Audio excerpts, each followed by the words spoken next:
What is future faking? Future faking is a manipulation tactic where someone makes grand promises about the future to keep you emotionally invested in the present. It's a lie disguised as hope, a calculated way to get you to stay, comply, or give more without the manipulator ever intending to follow through. At first, it feels intoxicating. The person paints a picture of a perfect future. We're going to get married one day. Next year, we'll move in together. You'll get that promotion soon. These statements are designed to make you believe in a shared vision, to keep you motivated and loyal. But the key detail in future faking is that the promised future never comes. A manipulator who uses future faking does not have real intentions of delivering on their words. They dangle the idea of a better tomorrow just long enough to get what they want today. The person in the relationship holds on thinking maybe they just need more time, and the employee keeps working harder, believing that maybe next quarter they'll finally give me the raise. But that day never arrives, and each time you ask about it, there's another excuse. In relationships, future faking is often used to keep someone emotionally attached. A partner might say, "I want to have kids with you someday," or "I just need to figure things out before we move in together." These statements create a sense of security, making the victim more patient and forgiving. Even when red flags appear, they cling to the dream of what was promised. Future faking is also common in the workplace. A boss may keep an employee in line by promising a promotion, saying, "If you just stay a little longer and prove yourself, I'll make sure you get the raise." Well, months or even years pass, and the goalpost keeps moving. The employee remains stuck, afraid to leave, because they believe they're on the verge of a breakthrough in friendships and social circles. Future faking can be used to maintain leverage. A friend might say, "I'll pay you back soon," or "We'll start that business together one day." And the victim invests time, money, or energy into an illusion only to realize that the promised future was never real. The reason future faking works so well is because humans are naturally hopeful. We want to believe in the good, in possibilities, in the words of people we trust. Manipulators know this and exploit it, using hope as a leash to keep their target from walking away. The biggest sign of future faking is inconsistency. The words are big, but the actions never match. A manipulator will always have an excuse for why things didn't happen yet, but they will never take real steps to make their promises a reality. The only way to escape future faking is to judge people by their actions, not their words. If a promise is repeated but never fulfilled, stop believing it. Set a mental deadline. If nothing changes by a certain point, walk away. Manipulators thrive on the fact that their victims keep waiting, keep hoping. The moment you stop waiting for empty promises and start making decisions based on reality, their power over you disappears. Hope is a beautiful thing when it's real, but when it's used as a tool for control, it becomes a trap, the trap of hope and empty promises. A future that is always just out of reach is no future at all. Recognizing this is the key to breaking free. Stonewalling. Stonewalling is what is stonewalling? Silent weapon used to shut down communication and control a situation. Unlike the silent treatment, which is used as emotional punishment, Stonewalling is about avoidance and refusal to engage. The person doing it refuses to answer questions, dodges accountability, or simply acts as if the conversation doesn't exist. It's a way to derail conflicts, deflect responsibility, and make the other person feel unheard and powerless. It usually starts with an argument or a difficult conversation. One person expresses frustration or tries to address a problem, but instead of engaging in dialogue, the stonewaller refuses to respond. They might say things like, "I don't want to talk about this," or "I'm done with this conversation," but rather than using temporary space to cool off, they shut the conversation down completely, sometimes for hours, days, or even weeks. This creates an emotional deadlock. The person trying to communicate feels helpless, as if they're talking to a wall. The more they try to engage, the more resistance they face. The stonewaller might roll their eyes, cross their arms, or stare blankly. They might leave the room or start scrolling through their phone, ignoring the conversation entirely. This lack of response sends a clear message: your feelings don't matter enough for me to acknowledge. Stonewalling is especially damaging because it denies the victim any form of resolution. It leaves them feeling frustrated, invalidated, and often desperate to fix things. This desperation plays right into the stonewaller's hands, shifting the power dynamic in their favor.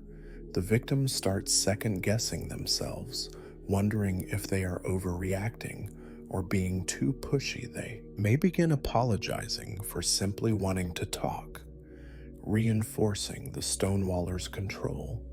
In relationships, stonewalling can be a form of passive-aggressive domination. A partner might consistently refuse to discuss important issues, making their significant other feel isolated and unheard. Over time, the victim stops bringing up concerns altogether, fearing the inevitable wall of silence. In workplaces, stonewalling is used to avoid accountability. A boss or coworker might ignore emails, refuse to address mistakes, or pretend they don't hear complaints. This makes it impossible to resolve issues, forcing others to either give up or accept unfair treatment.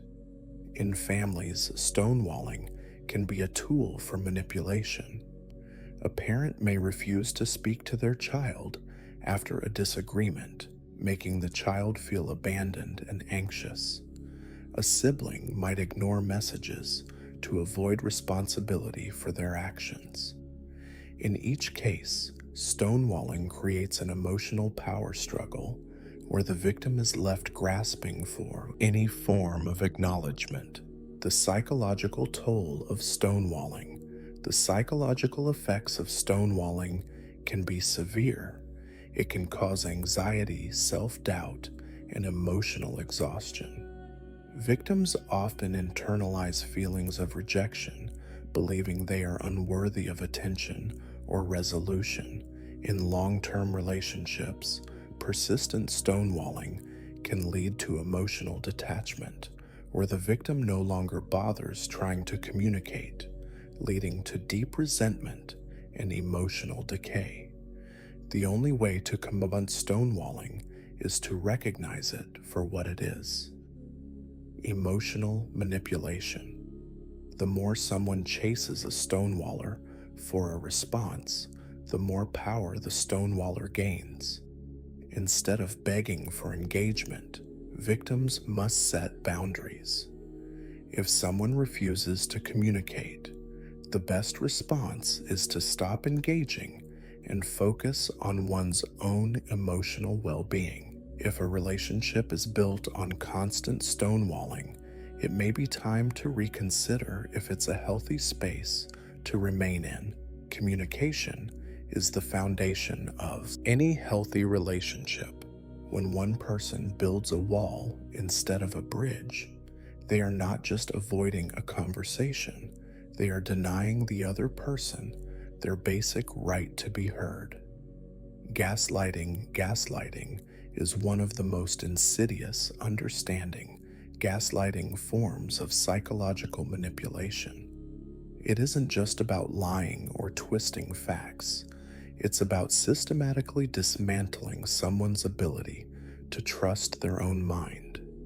A gaslighter distorts reality so skillfully that their victim begins to doubt their own memory, perception, and even sanity. It starts subtly. A comment like, "That never happened," or "You're overreacting." It may seem harmless at first, but over time, these small denials accumulate. The victim begins to second guess their experiences, unsure of what they saw, heard, or felt. Eventually, they defer to the manipulator's version of events, believing that their own recollection must be flawed. Gaslighters thrive on control. Their goal is to destabilize their target, making them question their own judgment so that they rely entirely on the gaslighter's narrative. The more confused and disoriented the victim becomes, the easier they are to manipulate. A gaslighter doesn't need to tell an outright lie to achieve this. Sometimes, all it takes is consistent denial or trivialization of the victim's concerns. When confronted with a problem, they might simply say, "You're too sensitive," or "You're making a big deal out of nothing." These phrases work by dismissing the victim's emotions, making them feel irrational for even bringing it up. Another common tactic is shifting the blame. If the victim accuses the gaslighter of wrongdoing, the response is often a deflection. "You're the one who's always causing problems," or "You're acting crazy." Instead of addressing the issue, they turn the tables and make the victim feel like the problem. This tactic is powerful because it puts the victim on the defensive, forcing them to prove their own sanity rather than holding the gaslighter accountable. Gaslighting also involves rewriting history. A gaslighter will confidently claim that events happened differently from how the victim remembers them, forcing them to doubt their own memory. They might insist, "I never said that," or "That's not how it happened at all." And even when presented with evidence, they refuse to acknowledge the truth. This constant reality distortion wears down the victim's ability to trust their own recollections. The long-term effects of how gaslighting destroys self-trust. Gaslighting are devastating. Victims often experience anxiety, depression, low self-esteem, and a complete loss of self-trust. They become so accustomed to questioning their own reality that they feel paralyzed in decision-making, afraid that their perceptions are unreliable. Over time, they begin apologizing for things they didn't do, altering their behavior to avoid conflict, and seeking the gaslighter's approval, just to feel a sense of normalcy. The only way to combat gaslighting is to trust in one's own reality. Keeping a record of events such as journaling, important conversations, can help establish a clear reference point when the gaslighter tries to twist the facts. Seeking validation from trusted friends and family members can also serve as a reality check. If multiple people confirm that an event happened as remembered, it reinforces the victim's trust in their own memory. Engaging with a gaslighter in endless arguments to prove what is true is a losing battle. They are not interested in the truth, only in control. The best response is to set firm boundaries, limit engagement, and if possible, walk away entirely, escaping the gaslighting cycle. Gaslighting is dangerous because it erodes a person's sense of self, but once recognized for what it is, its power weakens. A person who trusts their own mind and refuses to be drawn into the manipulator's web is beyond their control. Love bombing. Love bombing is manipulation disguised as romance. At love bombing, intensity as control. First, it feels intoxicating, like the perfect relationship, like something out of a movie. The love bomber overwhelms their target with extravagant gestures, constant affection, and flattering words. They say about all the right things. Shower their partner with attention and create an illusion of deep, intense connection. But underneath the surface, it isn't about love at all. It's about control. The relationship moves at an unnatural speed. Love bombers push for commitment early, saying things like, "I've never felt this way before," or "You're my soulmate." They make their target feel special, irreplaceable, like the center of their world. The affection is relentless. Text messages all day, surprise gifts, declarations of love within weeks. To the unsuspecting person, it feels magical, but it's a setup. Once the love bomber senses that their target is emotionally invested, they start pulling away. The texts slow down, the compliments stop, the affectionate gestures disappear. The person who once seemed devoted suddenly becomes cold and distant. The shift is subtle at first, but it leaves the victim confused and craving the attention they once received. This is where the real manipulation begins. The victim starts wondering if they did something wrong, desperately trying to get back to the honeymoon phase of the relationship. They might try harder to please the love bomber, walking on eggshells in an effort to regain their affection. This is exactly what the manipulator wants. An emotionally dependent partner who will do anything to win back their approval. The reason love bombing is so effective is because it creates an emotional addiction. The intense highs of early affection create a powerful bond, and when that affection is withdrawn, the victim experiences emotional withdrawal instead of seeing the relationship as toxic.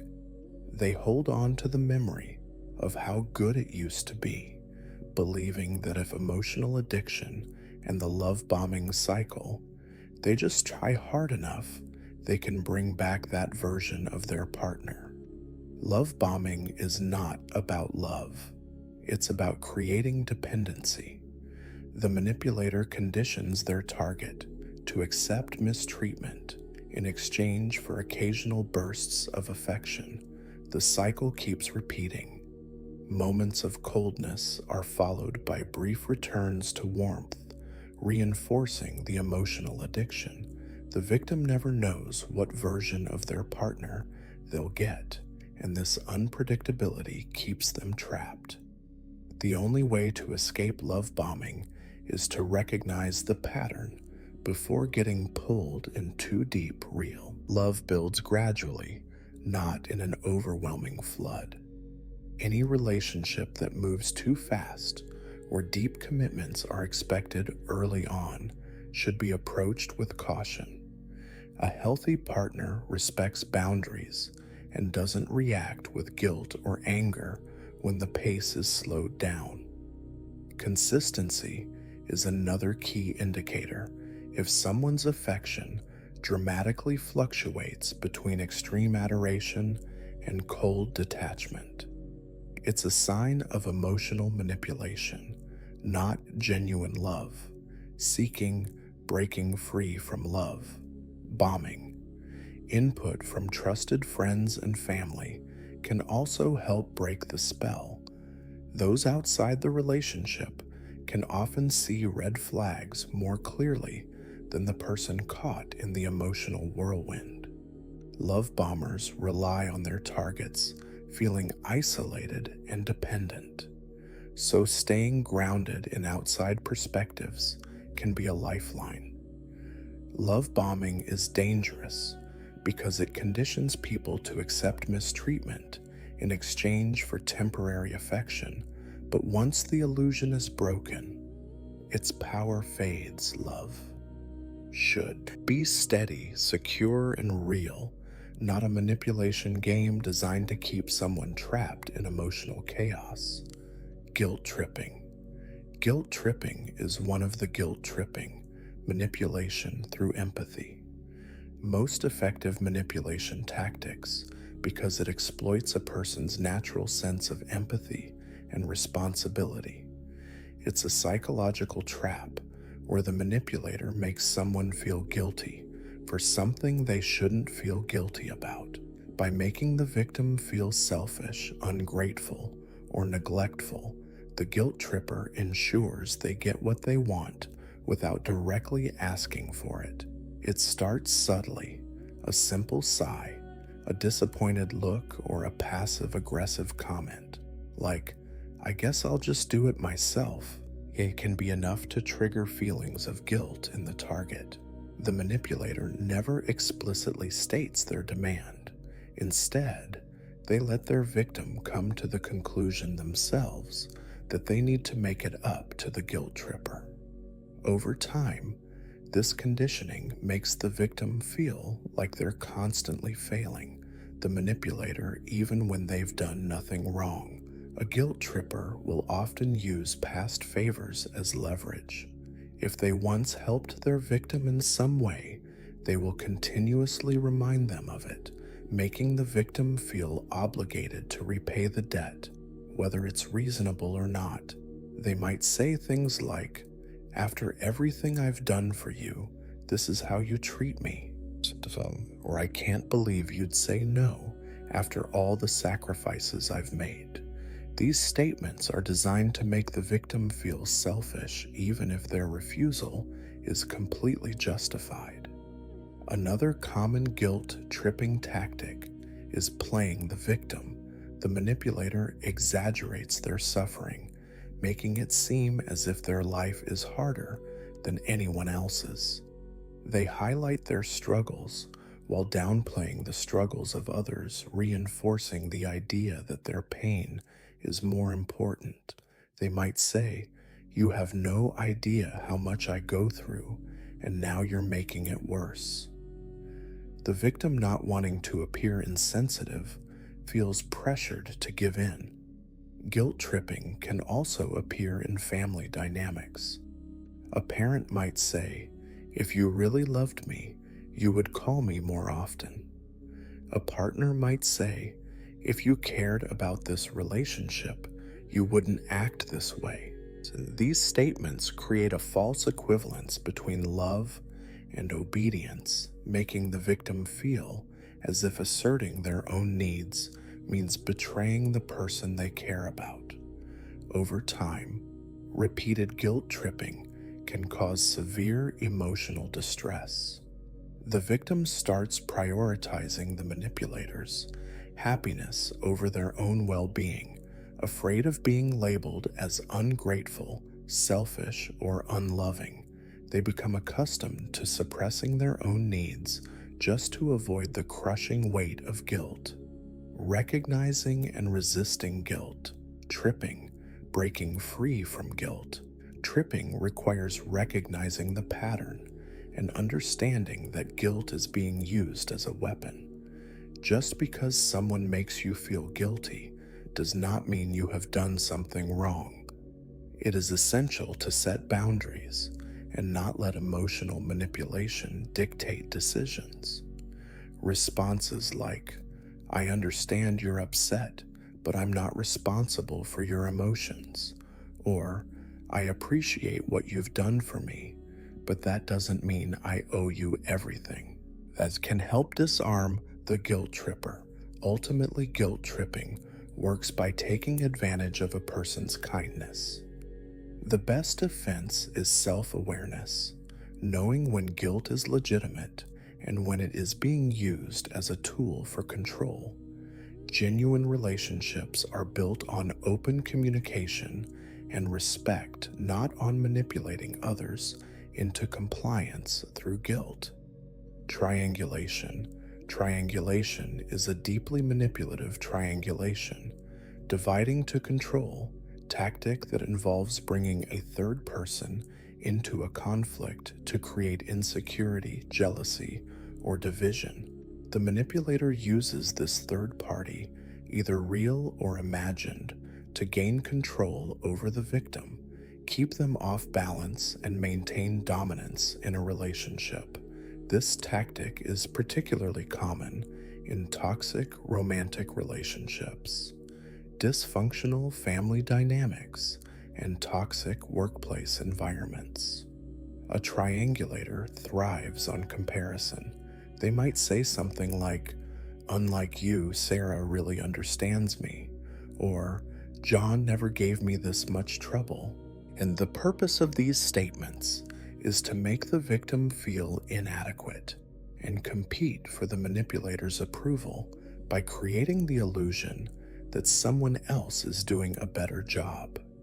The victim starts trying harder to please the manipulator, often at the expense of their own self-respect. In romantic relationships, triangulation is often used to create jealousy and insecurity. A manipulative partner might constantly bring up an ex, a co-worker, or even a stranger, making their partner feel like they are in constant competition. They might say, "I wish you were more like them," or "So many people want me. You should appreciate me more." These statements are meant to make the victim feel threatened and desperate for validation, ensuring they stay emotionally dependent on the manipulator. Family members can also use triangulation to create division. A parent might tell one child, "Your sibling never gave me this kind of trouble," while telling the sibling the exact opposite. This creates resentment and rivalry between the children, preventing them from forming a strong bond. The parent remains in control by ensuring that neither child fully trusts the other, keeping their attention focused on winning the parent's approval instead of questioning the manipulative behavior. In workplaces, triangulation is used to create distrust among employees. A toxic boss might tell one employee, "I don't think John is as loyal as you," while telling John, "Sarah doesn't work as hard as you do." And by playing both sides against each other, the boss keeps employees from uniting against them and ensures that everyone is too busy competing to challenge their authority. One of the most toxic aspects of triangulation is that it creates invisible enemies. Sometimes the third party doesn't even exist. The manipulator fabricates stories about what others have said or done to control the victim. They might say, "Everyone thinks you're being difficult," or "People have told me they're worried about your behavior." This tactic isolates the victim, making them feel like they have no allies and must depend on the manipulator for validation and reassurance. The long-term effects of triangulation are emotionally devastating. Victims often develop low self-esteem, anxiety, and trust issues as they are constantly forced to compete for approval or defend themselves against false accusations. They begin to doubt their own worth and may struggle to form healthy relationships because they've been conditioned to see others as threats rather than allies. Escaping triangulation requires recognizing that the manipulator is the real problem, not the third party they introduce. The moment someone tries to pit you against another person, step back and ask, "Why are they telling me this? And what do they gain from making me feel this way?" In most cases, the answer is control. Refusing to engage in the competition is the strongest defense. When a triangulator tries to stir jealousy or conflict, respond with indifference.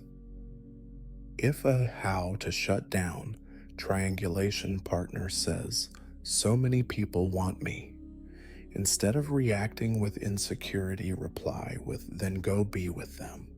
And if a boss tries to create division, communicate directly with coworkers instead of relying on secondhand information. The key is to remove the manipulator's power by not playing their game. Triangulation thrives on secrecy and confusion. The more people communicate openly and refuse to be manipulated into unnecessary conflict, the weaker the tactic becomes. The best way to win against triangulation is to see through the illusion, refuse to compete, and recognize that the manipulator is the true problem, not the third party they use as a tool. Silent treatment, the silent treatment, punishment, disguised as peace treatment, is a form of psychological punishment disguised as withdrawal. It's not just ignoring someone, it's deliberately shutting them out to manipulate their emotions, instill self-doubt, and exert control over them. The person using the silent treatment withholds communication, affection, and acknowledgement, leaving their target in a state of emotional limbo, unsure of what they did wrong or how to fix it. It begins subtly. A conversation ends in disagreement, and instead of talking through the issue, the manipulator goes silent. They stop responding to messages, refuse to make eye contact, and act as if the other person doesn't exist. Days pass, and the silence becomes unbearable. The victim starts questioning themselves. Did I overreact? Was I being unreasonable? Should I just apologize to make things normal again? This internal guilt is exactly what the silent treatment is designed to create. The goal of the silent treatment is not just avoidance. It's about establishing dominance. By ignoring the other person, the manipulator sends a clear message. Your feelings don't matter, I control. When this relationship is okay, again, they know that their silence will force the victim into submission, making them more willing to comply just to regain a sense of normalcy. Unlike a healthy break for cooling off after an argument, the silent treatment is prolonged and intentional. The manipulator wants their target to suffer, to feel small and unimportant. They enjoy watching the person squirm, beg for attention, and ultimately concede, even if they weren't in the wrong. Over time, this kind of emotional starvation conditions the victim to become more submissive. They start walking on eggshells, trying to avoid doing anything that might trigger another round of silence. In relationships, the silent treatment can make a partner feel invisible and powerless. Instead of resolving conflicts, the manipulator withdraws affection, making the victim feel like they are chasing a ghost. The longer the silence lasts, the more desperate the victim becomes. Eventually, they may start apologizing just to end the torture, even if they don't know what they did wrong in friendships and workplaces. The silent treatment isolates and disempowers. A manipulative boss may ignore an employee to make them feel unworthy, forcing them to work harder for approval. A toxic friend may suddenly stop responding, creating a sense of rejection that leaves the victim anxious and seeking reconciliation. The emotional effects of prolonged silent treatment can be severe. Victims experience anxiety, self-doubt, and an overwhelming need to fix things even when they aren't the ones who broke them.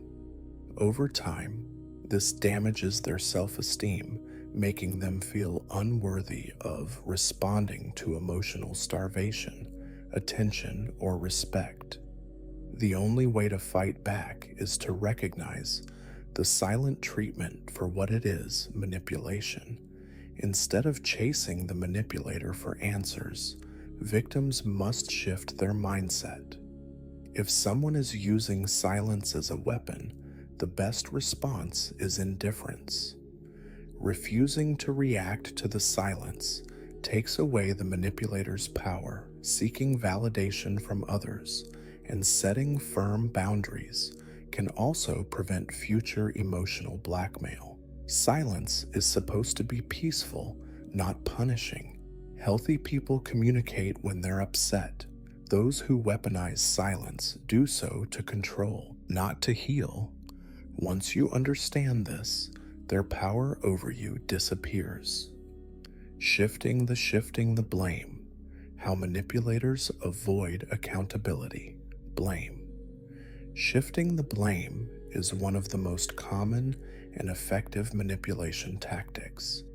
Instead of taking responsibility for their actions, the manipulator redirects fault onto someone else, making the victim feel guilty, defensive, or even responsible for the manipulator's mistakes. This tactic keeps the manipulator in control while forcing the victim to justify themselves instead of holding the manipulator accountable. It starts with an accusation. Maybe the manipulator does something hurtful, breaks a promise, or fails to meet an obligation. When confronted, they don't apologize or take responsibility. Instead, they immediately turn the conversation around. They might say, "Well, if you hadn't done that, I wouldn't have reacted this way." And suddenly, the focus is no longer on their behavior, it's on the victim's supposed wrongdoing. This creates confusion and self-doubt. The victim starts questioning themselves, wondering if they really were at fault. They replay the situation in their head, trying to figure out if they did something to cause the problem. Meanwhile, the manipulator walks away free of guilt, having successfully redirected the blame. A common method of blame shifting is making the victim feel irrational. If the victim is upset, the manipulator might say, "You're overreacting," or "You're being dramatic." And instead of addressing the issue, they make the victim feel like they are the problem. Another powerful tactic is playing the victim. If the manipulator is caught lying, they might say, "You're always accusing me. Why don't you trust me?" Suddenly, the conversation shifts from their dishonesty to the victim's paranoia. The victim feels guilty for doubting them even if they had every reason to. Blame shifting is especially damaging in relationships. A cheating partner might say, "If you gave me more attention, I wouldn't have done this." Instead of taking responsibility for their betrayal, they make their partner feel like the cause of it. This tactic is designed to break the victim's confidence, making them feel responsible for things that were never their fault. In families, blame shifting can create lifelong guilt. A toxic parent might say, "After everything I've done for you, this is how you treat me," and making the child feel ungrateful.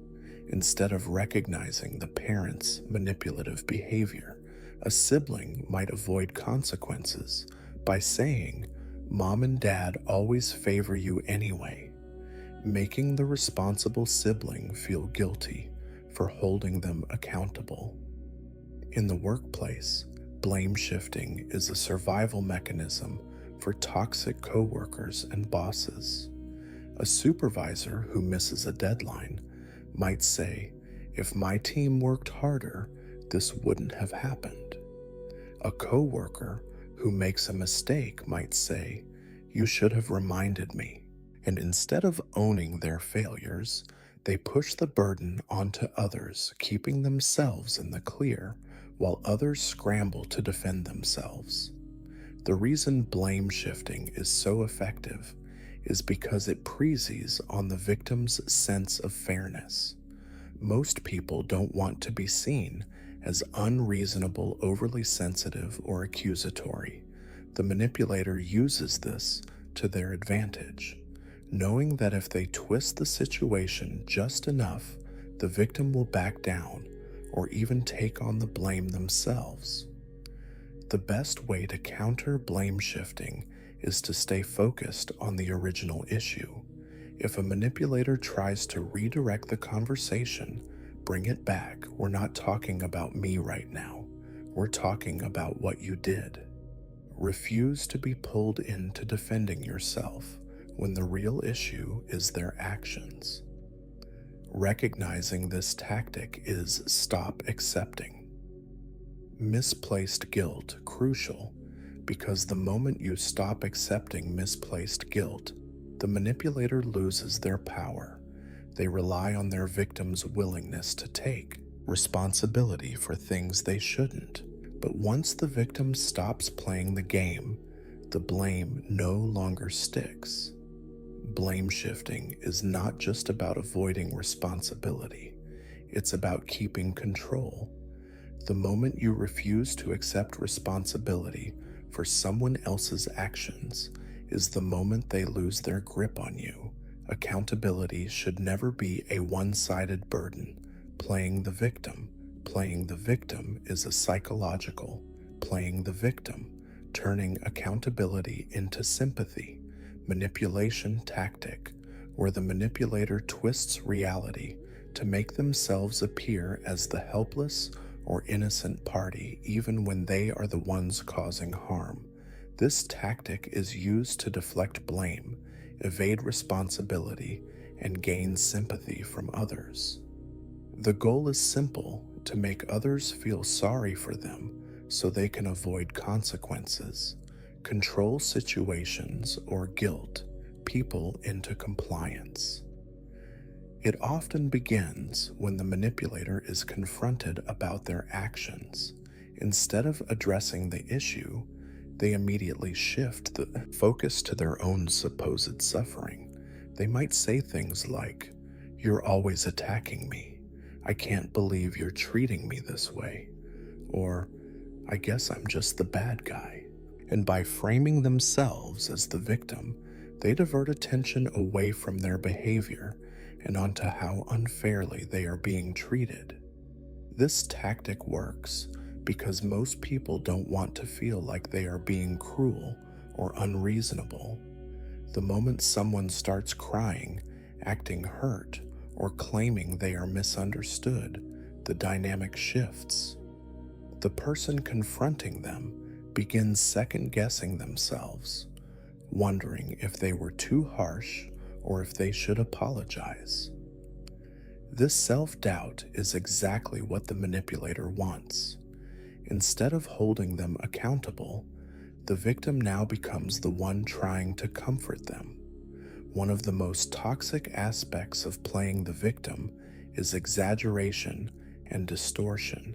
The manipulator may twist events to make themselves look completely innocent. If they were rude or aggressive, they might later claim they were just defending themselves from your unfair criticism. If they neglected their responsibilities, they might suddenly talk about how overwhelmed and stressed they are making. You feel guilty for even bringing it up. This tactic is commonly used in relationships. A partner who is emotionally abusive may say, "I only get angry because you don't love me enough." Instead of addressing their own behavior, they make their partner feel responsible for their emotions. This keeps the victim stuck in a cycle of trying to fix things that were never their fault. In family dynamics, toxic parents may use victimhood to control their children. A parent who is confronted for their neglect may say, "I did everything for you, and this is how you repay me. Instead of acknowledging their shortcomings, they make their child feel guilty for even questioning them. At work, a manipulative coworker might avoid blame by saying, "I've been under so much pressure, I can't believe you're being so harsh with me." Then by shifting focus onto their struggles, they make the other person feel like the villain, even when they were just holding them accountable. The long-term effects of dealing with a perpetual victim can be exhausting. Over time, the real victim, the person being manipulated, starts suppressing their own feelings to avoid being labeled as the bad guy. They stop calling out bad behavior, walking on eggshells, to avoid triggering another round of emotional manipulation. The best way to counteract this tactic is to stay focused on facts. Do not get drawn into emotional arguments or allow guilt to distort reality. If someone repeatedly shifts blame onto their suffering, ask yourself, are they taking any responsibility, or are they always the victim if they never acknowledge their own wrongdoing? Chances are they are using victimhood as a manipulation tool. Real victims seek solutions. Manipulators seek control. Understanding the difference is the first step to breaking free from their spotting, the perpetual victim game, influence needing closure. The idea of closure is closure as control. When letting go is denied, often romanticized as a necessary step for moving on after a difficult relationship or conflict. But when used as a manipulation tactic, the demand for closure becomes a way to maintain control, drag out emotional pain, and keep the victim entangled in a toxic cycle. Manipulators use the idea of closure as an excuse to stay in someone's life when they should be letting go. Instead of accepting the end of a relationship or disagreement, they insist on one last conversation, not because they genuinely want peace, but because they want to reopen old wounds, stir up emotions, and keep the victim from moving forward. At first, it sounds reasonable. The manipulator might say, "I just need to understand why you're doing this," or "We need to talk so I can get closure." The victim, wanting to be fair and kind, agrees to meet or talk, but instead of a mature conversation, the manipulator uses the opportunity to reignite arguments, guilt trip, or emotionally exhaust the other person. In romantic relationships, a toxic ex may insist on meeting for closure, only to blame the other person for the breakup, demanded explanations, or plead for another chance. The conversation rarely brings real closure. Instead, it reopens old pain, making it harder for the victim to move on. They might leave feeling more confused, guilty, or emotionally drained than before. Sometimes the manipulator doesn't even want to reconcile.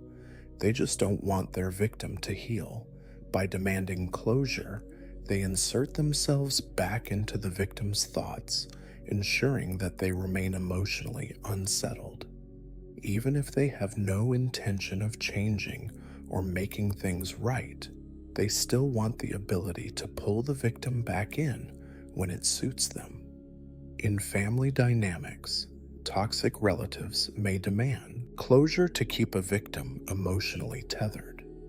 If someone distances themselves from a toxic family member, that person might say, "I deserve closure after everything I've done for you." The victim, feeling guilty, may give them another chance, only to face the same toxic behavior all over again. At work, closure can be used as an excuse for unnecessary conflict. A manipulative coworker or boss might insist on having one last conversation after a disagreement, only to reassert dominance, undermine confidence, or shift blame. The key to recognizing toxic closure is to ask, is this conversation truly necessary, or is it just prolonging emotional turmoil? If someone genuinely wants peace, they will seek closure in a way that is calm, respectful, and focused on mutual understanding. But if they demand closure as a way to keep pulling you back into the cycle, then their intentions are not about resolution, they're about control. True closure does not require permission or participation from the manipulator. It comes from within. It is the moment when you decide to stop engaging in emotional games and choose your own peace over their endless real closure. Comes from within demands.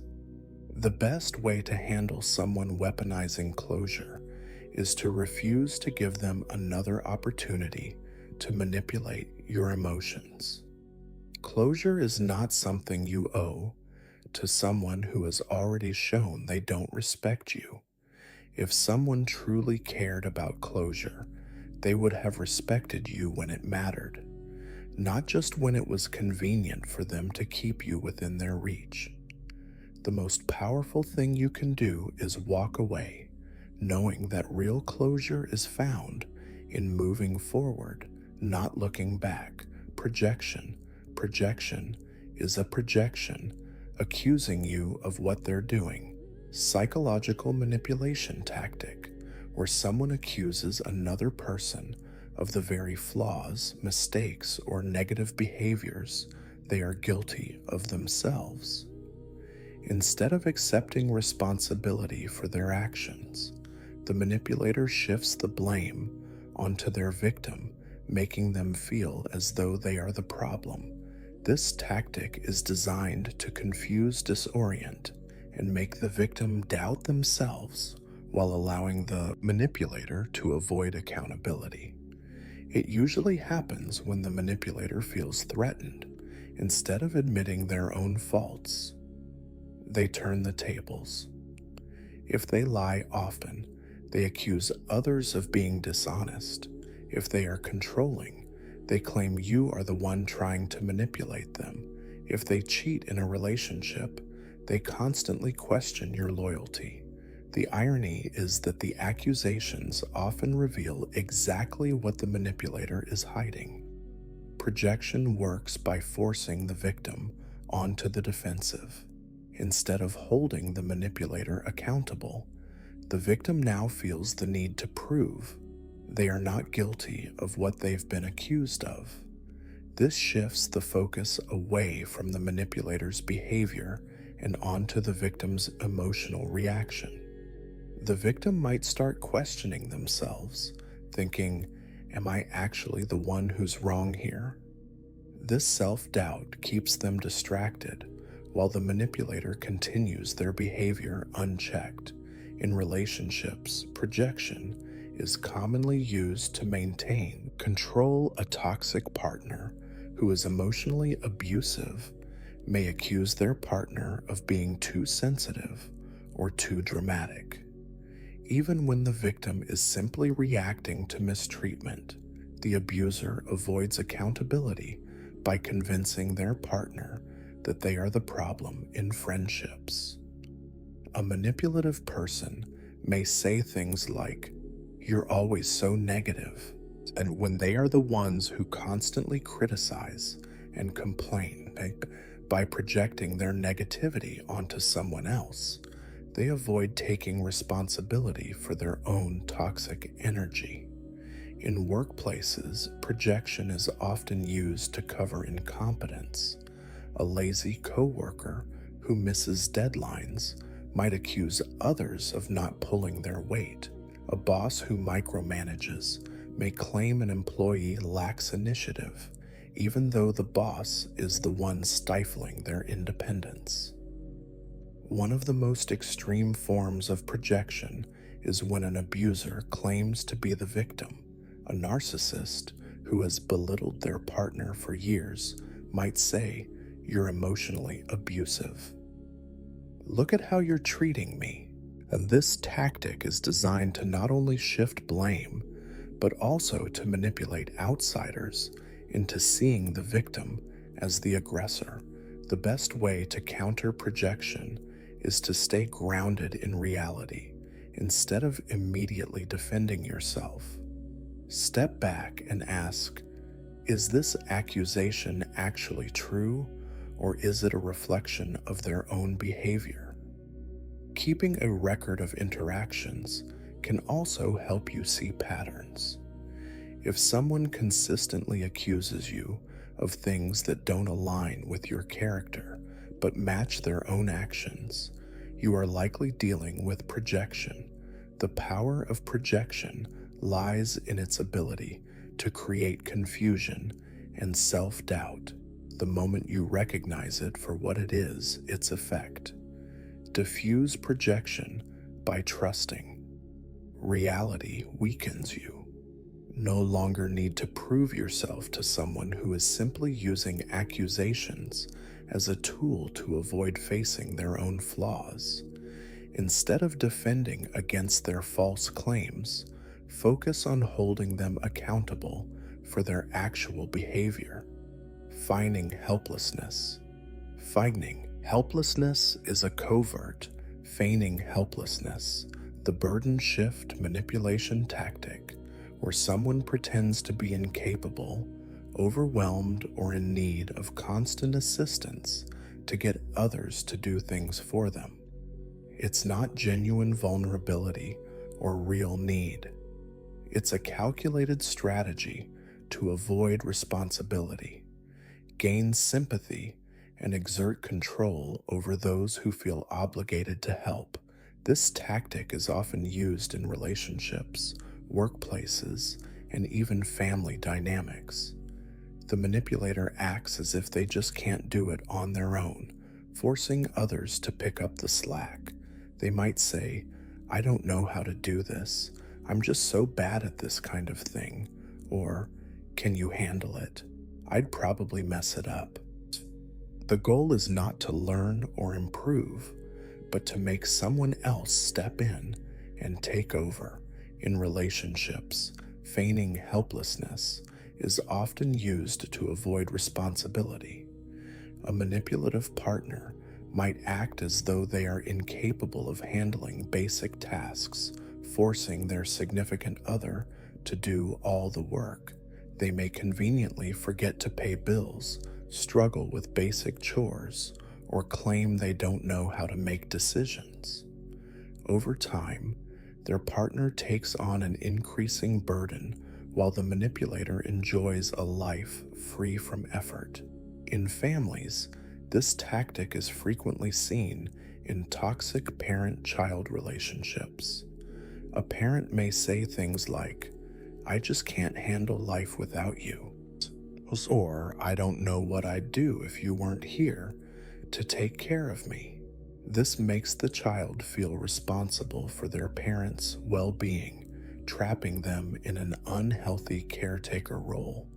The parent, instead of acting as a responsible adult, relies on their child for emotional and even financial support, keeping them tethered through guilt and obligation. In workplaces, feigning helplessness is a tool used by lazy or manipulative employees to push work onto others. A coworker might constantly claim they don't understand how to use a certain system, even after being shown multiple times. A boss might act overwhelmed and incapable of handling certain tasks, delegating all difficult work to their employees while taking credit for the results. In both cases, the manipulator avoids responsibility while others do their work for them. Feigning helplessness is particularly frustrating because it exploits kindness. The victim of this tactic often feels guilty if they refuse to help, as they don't want to appear cold or unsympathetic. The manipulator knows this and leans into it, making themselves seem more and more incapable until their victim feels obligated to take over completely. Over time, dealing with someone who constantly feels helplessness can lead to burnout and resentment. The victim may feel as though they are doing everything while the manipulator coasts through life. The worst part is that the manipulator often enjoys playing this role because it allows them to maintain control without appearing dominant. Instead of demanding things directly, they subtly make others feel like they have no choice but to step in and save them. The best way to handle someone who feigns helplessness. Setting boundaries with fake helplessness is to set firm boundaries. Instead of automatically jumping in to help encourage them to take responsibility, if they say, "I don't know how to do this," respond with, "You'll figure it out." If they try to push work onto you firmly, say, "I trust that you can handle this." The key is to resist the urge to rescue them because that is exactly what they want. Recognizing this manipulation is crucial. Real helplessness seeks solutions. Fake helplessness seeks free labor and emotional support without an effort. The moment you stop responding to their exaggerated neediness, they are forced to either take responsibility or find someone else to manipulate. Either way, you free yourself from carrying a burden that was never yours to bear in the first place. Creating dependency to keep you trapped. Creating dependency is a powerful manipulation tactic where the manipulator makes their victim emotionally, financially, or psychologically reliant on them. The ultimate goal is control by making the victim believe they cannot function or succeed without them. The manipulator ensures that the person remains submissive and unwilling to leave the relationship, whether it's romantic, familial, professional, or social. At first, the manipulator may seem incredibly supportive, helpful, and invested in the victim's well-being. They position themselves as the one person the victim can always count on, encouraging them to turn to them for advice, decision and even basic needs. Over time, they gradually strip away the victim's independence, making them feel incapable of handling life without the manipulator's guidance. One of the most common ways to create dependency is by isolating the victim from their support system. The manipulator subtly discourages them from spending time with friends and family. They might say things like, "Your friends don't really understand you like I do," or "I just worry that they don't have your best interest at heart." Over time, the victim becomes increasingly reliant on the manipulator for social and emotional support, believing that no one else truly cares about them. Another tactic is undermining the victim's confidence. The manipulator constantly criticizes or belittles their abilities, making them doubt themselves. They might say, "You always mess things up when you try to do them on your own," or "You wouldn't be able to handle things without me." These repeated messages wear down the victim's self-esteem until they genuinely believe they are incapable of managing life. Without the manipulator, financial control is another way to create dependency. A manipulative partner or family member might discourage the victim from working, control their bank accounts, or insist on handling all financial decisions. Over time, the victim becomes trapped, unable to leave, because they have no financial independence. In workplaces, bosses may create dependency by making employees feel they are not skilled enough to find another job. They might say things like, "No other company would appreciate you as much as we do," or "You wouldn't last a day somewhere else." Employees begin to feel stuck, fearing that leaving would result in failure. Creating emotional dependency is perhaps the most damaging aspect of this manipulation. The victim becomes addicted to the manipulator's approval. They are conditioned to seek validation from them, fearing rejection or abandonment if they displease them. The manipulator reinforces this by alternating between kindness and cruelty, making the victim desperate to stay in their good graces. The long-term effects of dependency are devastating. The victim feels trapped, incapable, and often too afraid to break free. Their self-worth becomes tied to the manipulator's opinions, making it nearly impossible to regain their independence. Breaking free from dependency requires recognizing the pattern and actively rebuilding self-sufficiency. Reconnecting with a support system, regaining financial independence, and rebuilding self-confidence are critical steps. The most important realization is that the manipulator's greatest weapon is the illusion that the victim needs them. Once the victim sees that they are fully capable of surviving and thriving, reclaiming your independence. Without the manipulator, their control collapses. Real love and support empower people to become stronger, not weaker. Anyone who makes you feel dependent on them does not have your best interest at heart. The key to escaping this trap is understanding that true strength comes from within, not from someone who wants you to believe you can't stand on your own. Using fear as leverage.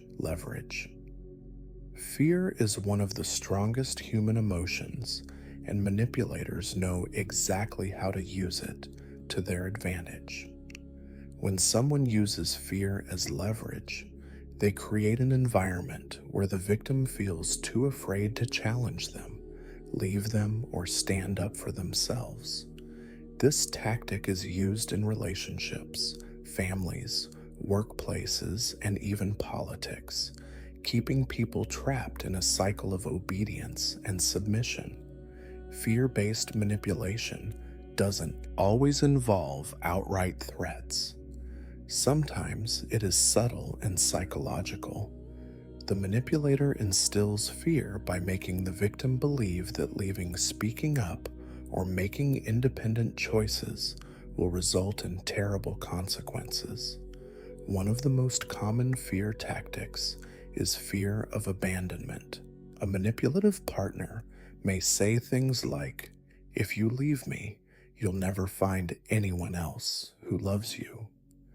A toxic friend might warn, "If you don't do this for me, don't expect me to be there for you anymore." This kind of emotional blackmail forces the victim into compliance as they fear losing the relationship more than they value their own happiness. Another powerful method is fear of failure. A controlling boss might say, "If you quit this job, you'll regret it. No one else will hire you." A toxic parent might tell their child, "You'll never make it on your own. You're not strong enough." And these statements plant deep insecurities, making the victim too afraid to take risks or break free. In abusive relationships, fear of retaliation is a major tool of control. The abuser might say, "If you ever leave me, I'll ruin your life." This could involve threats of exposing secrets, turning friends or family against them, or even physical harm. The victim stays not because they want to, but because they believe escape will only bring worse consequences. Some manipulators use fear of social judgment to maintain control. A manipulative friend might say, "If you don't do this, everyone is going to think you're selfish." A parent might guilt trip their child by saying, "If you cut me off, what will people say? You'll look like a terrible person." And the victim, desperate to avoid shame, complies to maintain their reputation. At a societal level, fear-based manipulation is used in politics, marketing, and media. Politicians create fear of the other side to maintain loyalty. Advertisers use fear of inadequacy to sell products. If you don't use this, you won't be attractive enough. The strategy is always the same. Make people feel afraid, then present themselves as the only solution. The long-term effects of fear-based manipulation are crippling. The victim's world shrinks as they become too afraid to take risks, stand up for themselves, or challenge authority. They become conditioned to prioritize safety over personal freedom, even if it means enduring mistreatment. Breaking free from fear-based control requires recognizing that the threats are often exaggerated or outright false. Manipulators rely on: when fear controls, freedom disappears. Fear because they know that once the victim realizes their own power, they will lose control. The first step is questioning the fear itself. If someone says, "You'll never make it without me," ask, "Is that really true?" If they say, "Everyone will turn against you," ask, "Would the people who truly care about me do that?" Most of the time, the answer is no. The second step is taking small steps toward an independence. Facing fear head-on, whether it's leaving a toxic relationship, quitting a controlling job, or setting boundaries, slowly dismantles the manipulator's hold. With every act of defiance, the victim regains more power. Fear is only as powerful as the control it has over the mind. The moment someone stops believing in the worst-case scenario and starts trusting in their own ability to handle life, the manipulator loses their strongest weapon. True freedom comes from recognizing that blurring boundaries, the subtle erosion of autonomy. The things meant to keep you afraid are often just illusions designed to keep you small. Blurring boundaries. Blurring boundaries is a manipulation tactic where the manipulator slowly erodes the victim's ability to say no by crossing personal, emotional, or physical lines in small, subtle ways until the victim no longer feels in control of their own space, time, or decisions.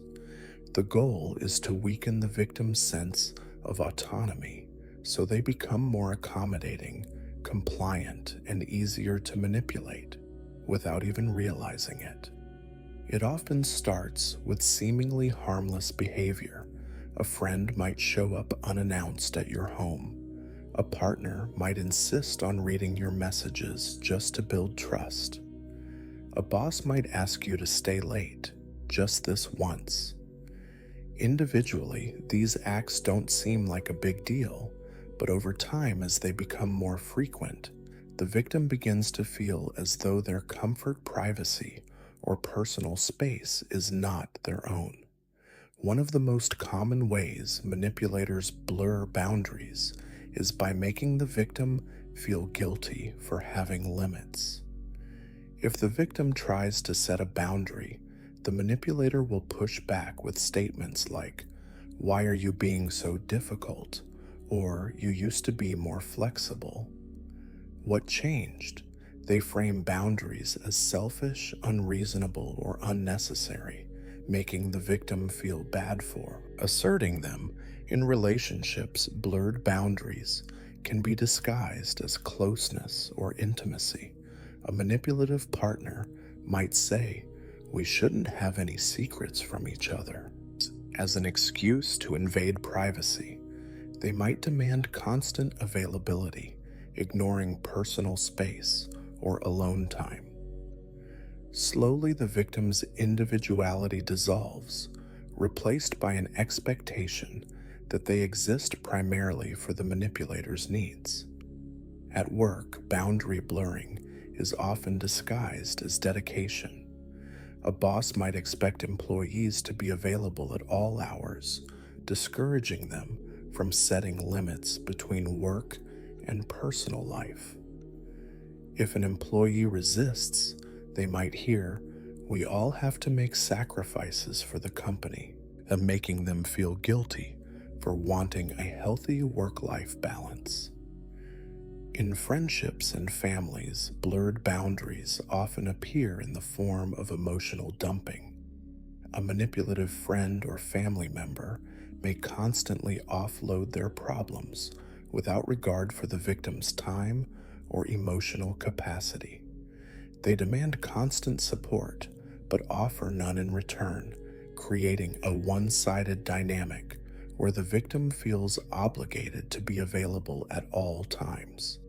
One of the worst aspects of boundary blurring is that it happens gradually. The victim doesn't notice it at first because the manipulator starts small, but as each little push is accepted, the manipulator pushes further. Over time, the victim stops resisting, either out of exhaustion or because they feel guilty for saying no. The effects of blurred boundaries are serious. The victim feels drained, overwhelmed, and suffocated by the constant demands. They struggle to assert themselves because they've been conditioned to feel guilty for doing so. They may even start to lose their sense of self. Prioritizing the manipulator's needs over their own, breaking free, requires a firm stance on personal limits. The victim must recognize that setting boundaries is not selfish. It is necessary for self-respect. The most effective response to boundary blurring is consistency. If the manipulator complains, guilts, or pushes back, the victim must hold their ground.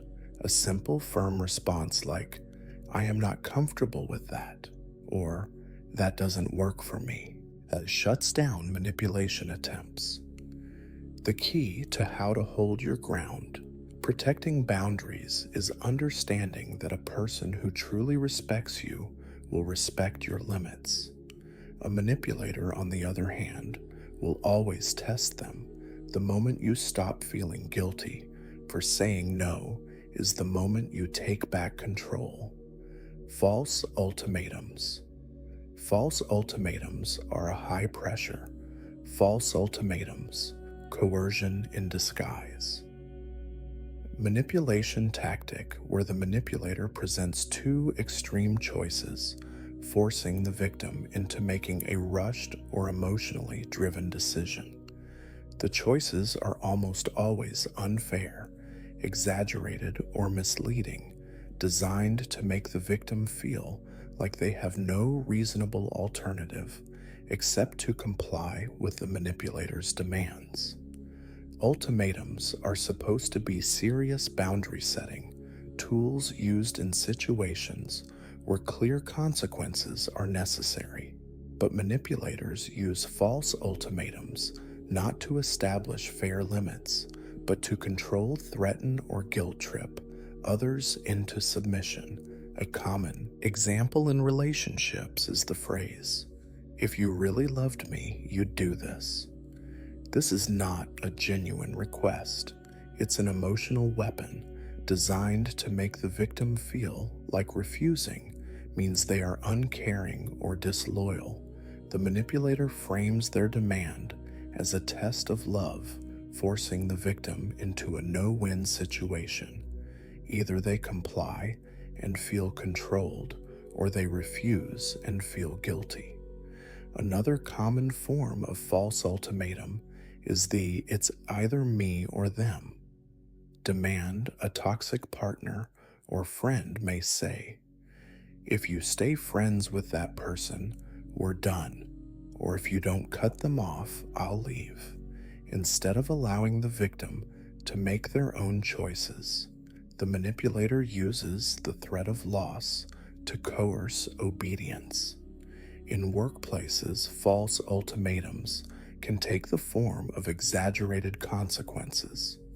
A boss might say, "If you don't take on this extra work, I don't know if I can keep you on the team, even though job performance is not actually at risk." The goal is to pressure the employee into compliance by making them believe the stakes are much higher than they actually are. False ultimatums also appear in family dynamics. A toxic parent might say, "If you don't do this for me, I'll never forgive you," or "If you move away, don't expect me to be there for you." And these statements are designed to create fear and obligation, making the victim feel as if asserting their independence means losing love and support. One of the most damaging aspects of false ultimatums is that they create unnecessary panic. The victim is put in a high-stress situation where they feel forced to make a decision quickly, often without thinking through their options. The manipulator thrives on this sense of urgency because it keeps the victim from realizing that the ultimatum itself is often a bluff. Breaking free from false ultimatums requires recognizing them for what they are. Emotional traps. Instead of reacting out of fear, the victim should pause and ask, "Is this really my only choice?" In most cases, it is not. Refusing to engage in false ultimatums weakens their power. Instead of responding emotionally, the victim can call the manipulator's bluff with a calm but firm statement, "I don't respond to ultimatums," or "If that's how you feel, I respect your decision." And by refusing to panic, the victim removes the manipulator's leverage. Genuine relationships are built on mutual understanding and compromise, not threats and coercion. A person who truly values. Walk away from manipulative choices. You will not force you into impossible choices just to get their way. The strongest response to a false ultimatum is the realization that you do not have to play their game at all. Pity PS. Pity PS are a deeply, pity plays, sympathy as a weapon. Manipulative tactic where the manipulator plays the victim to gain sympathy, avoid responsibility, or guilt trip others into compliance. Instead of addressing issues directly, they exaggerate their struggles, suffering, or hardships to shift attention away from their actions and onto their supposed suffering. This method preys on the natural human instinct to help those in distress, making it a powerful way to control others without appearing aggressive. A manipulator using pity as a tool will frequently talk about how much they have sacrificed, how unfairly life has treated them, or how nobody understands their pain.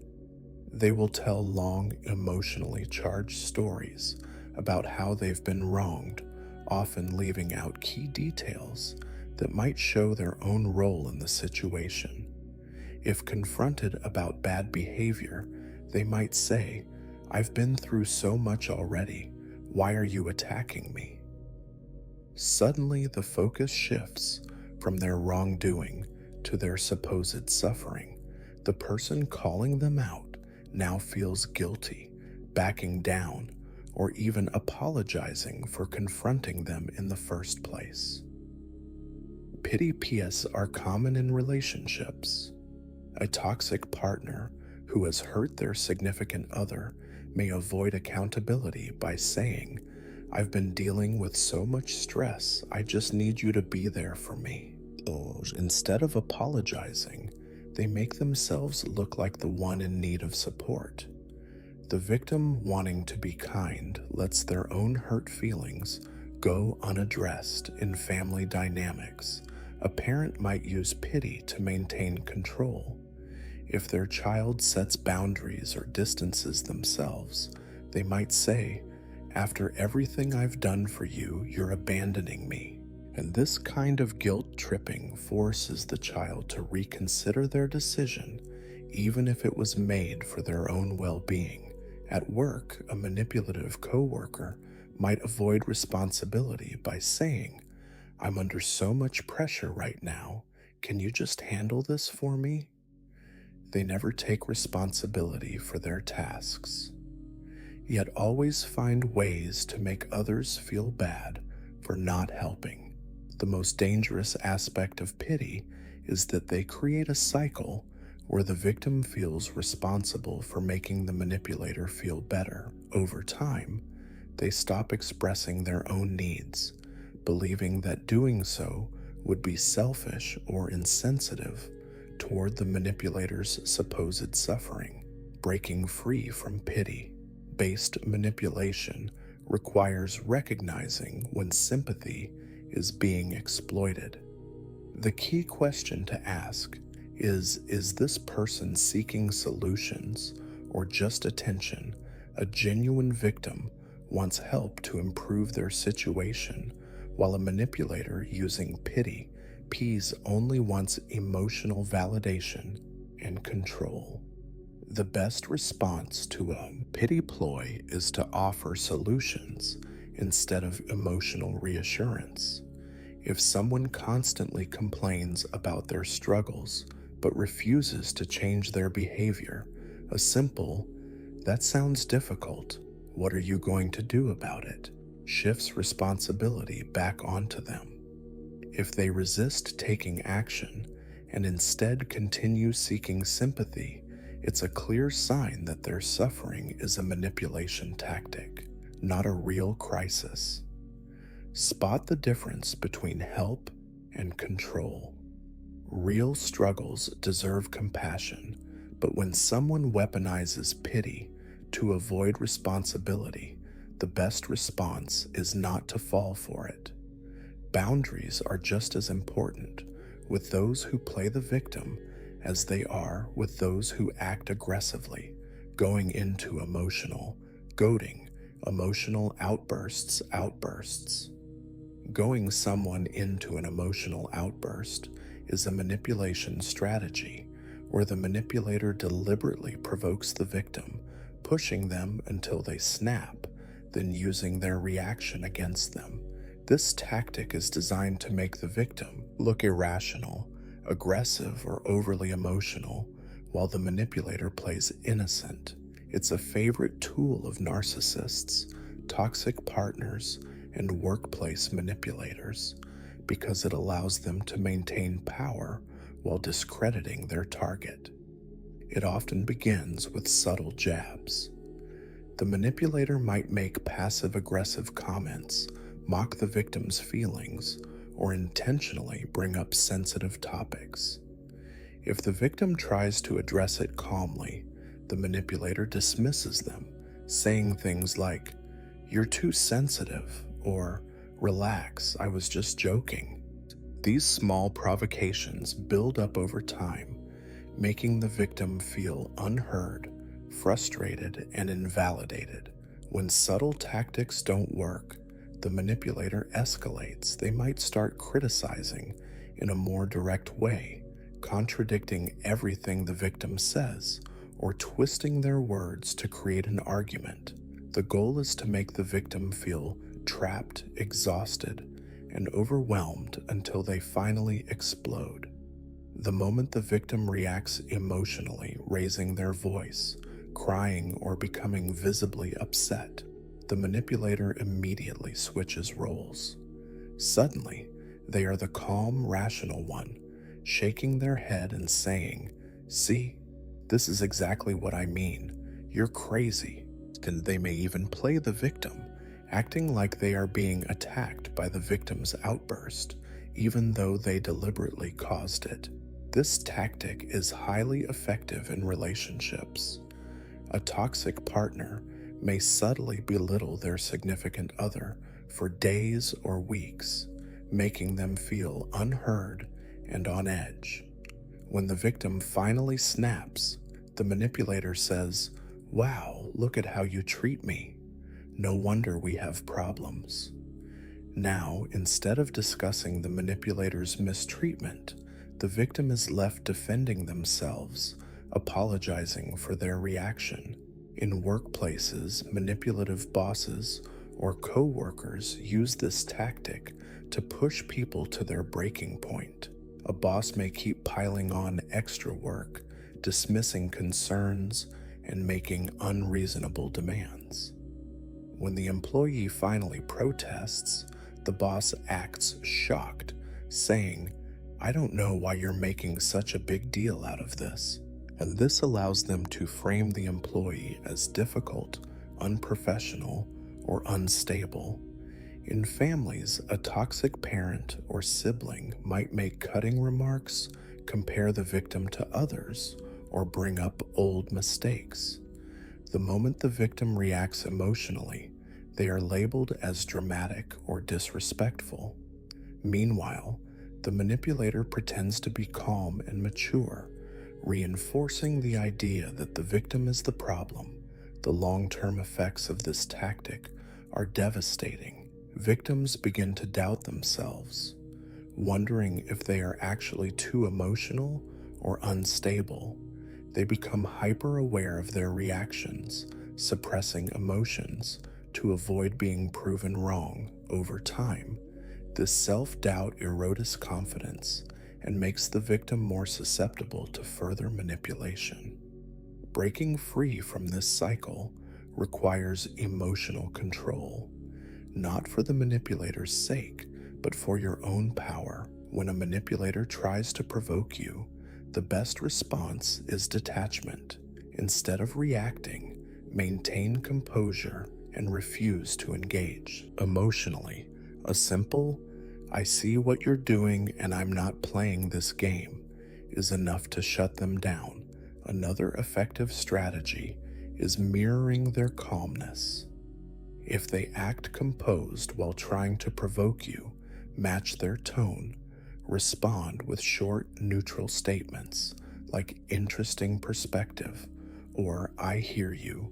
This denies them the emotional reaction they are looking for, frustrating them and making their manipulation ineffective.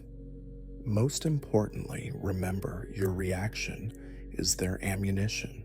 The moment you refuse to give them an outburst, they lose control.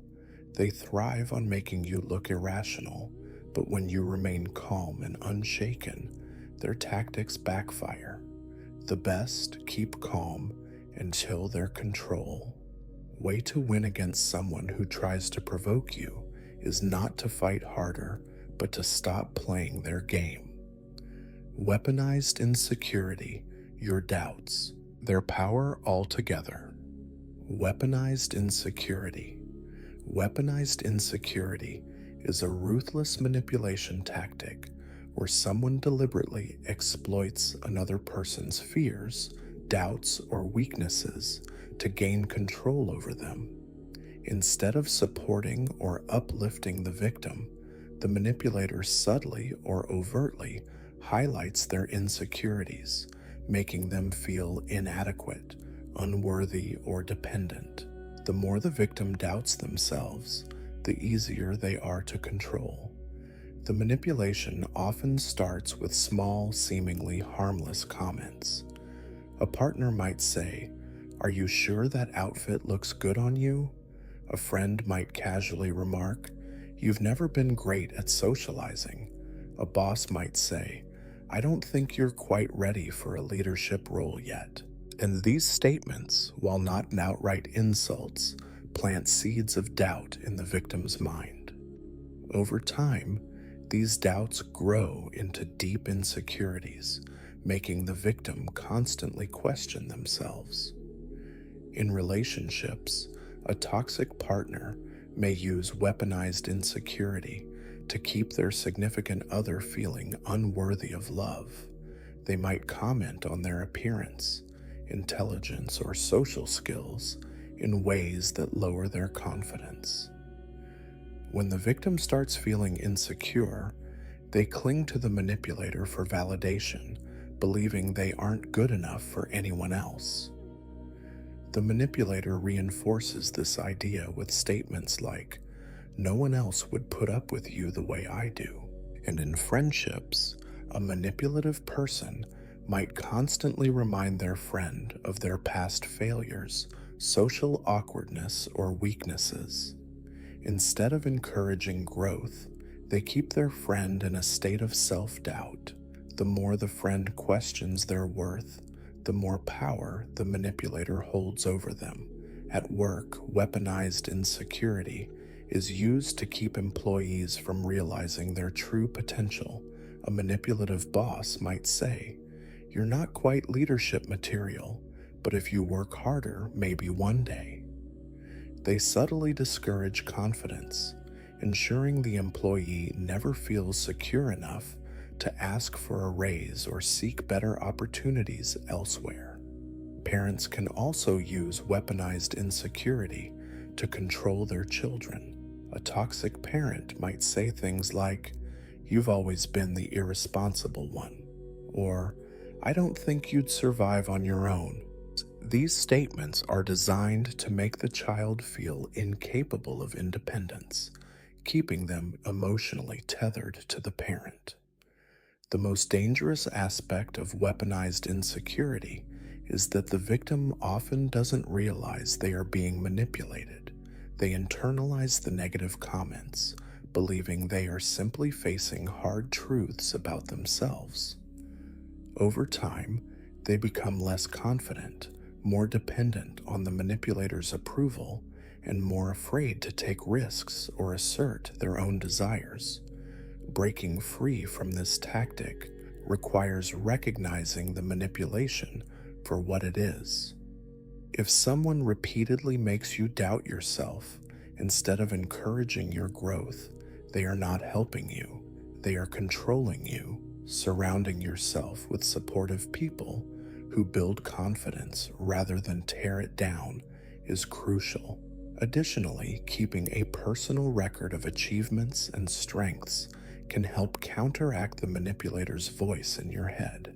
The biggest lie manipulators tell is that you are not enough. The truth is, your insecurities do not define you. Your ability to grow past them does grow beyond the insecurities they feed. The moment you refuse to let someone else dictate your worth, their power over you disappears. Inducing shame, inducing shame, the deepest cut.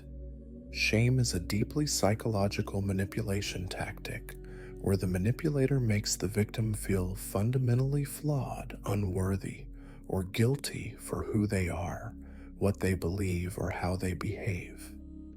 Unlike guilt, which is about feeling bad for something you did, shame is about feeling bad for who you are.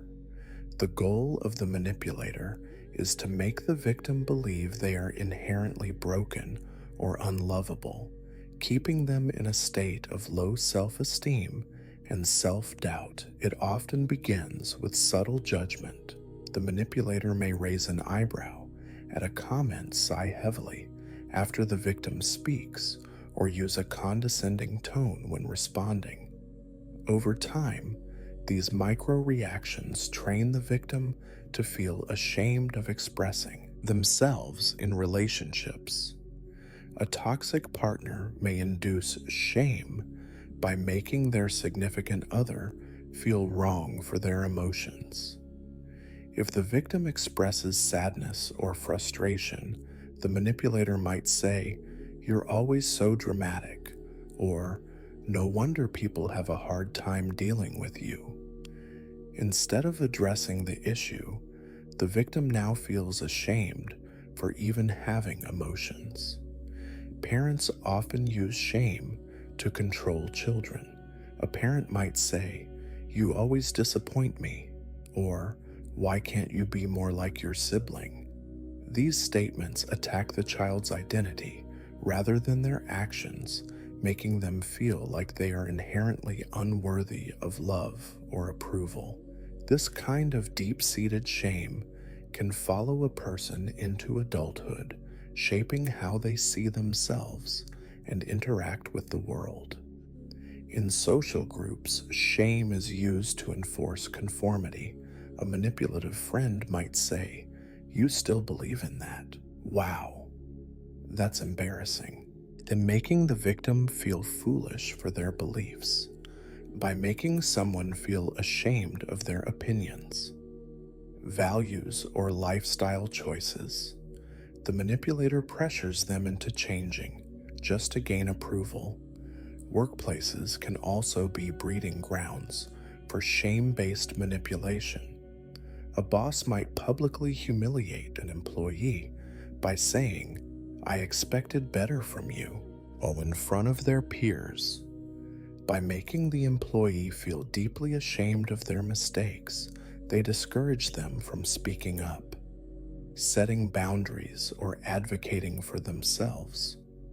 Religious and cultural shame is another form of control. Some groups use shame to keep members obedient, making them feel as though questioning beliefs or stepping outside norms means they are morally corrupt or betraying their identity. The underlying message is always the same: you are bad, and only by conforming can you be good again. One of the most dangerous aspects of induced shame is that it becomes internalized. The victim starts to police themselves, avoiding actions, thoughts, or desires that might trigger more shame. They shrink themselves, trying to be acceptable in the eyes of the manipulator. Over time, they become disconnected from their true self, always seeking approval instead of embracing authenticity. The best way to fight back against shame-based manipulation is to reject the idea that you are inherently flawed. No one has the right to make you feel ashamed for being yourself. Recognizing when shame is being used as a tool of control is the first step in breaking free. Ask yourself, does this person truly want to help me grow, or are they making me feel bad just to control me? Healing from shame requires self-compassion. Instead of accepting the manipulator's narrative, remind yourself that your worth is not dependent on someone else's approval.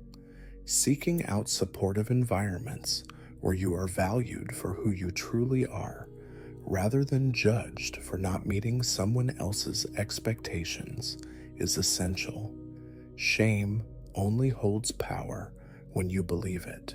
The moment you stop letting others define your worth, the chains of manipulation fall away. True strength comes from "you are not broken." They want you to believe that embracing who you are without apology.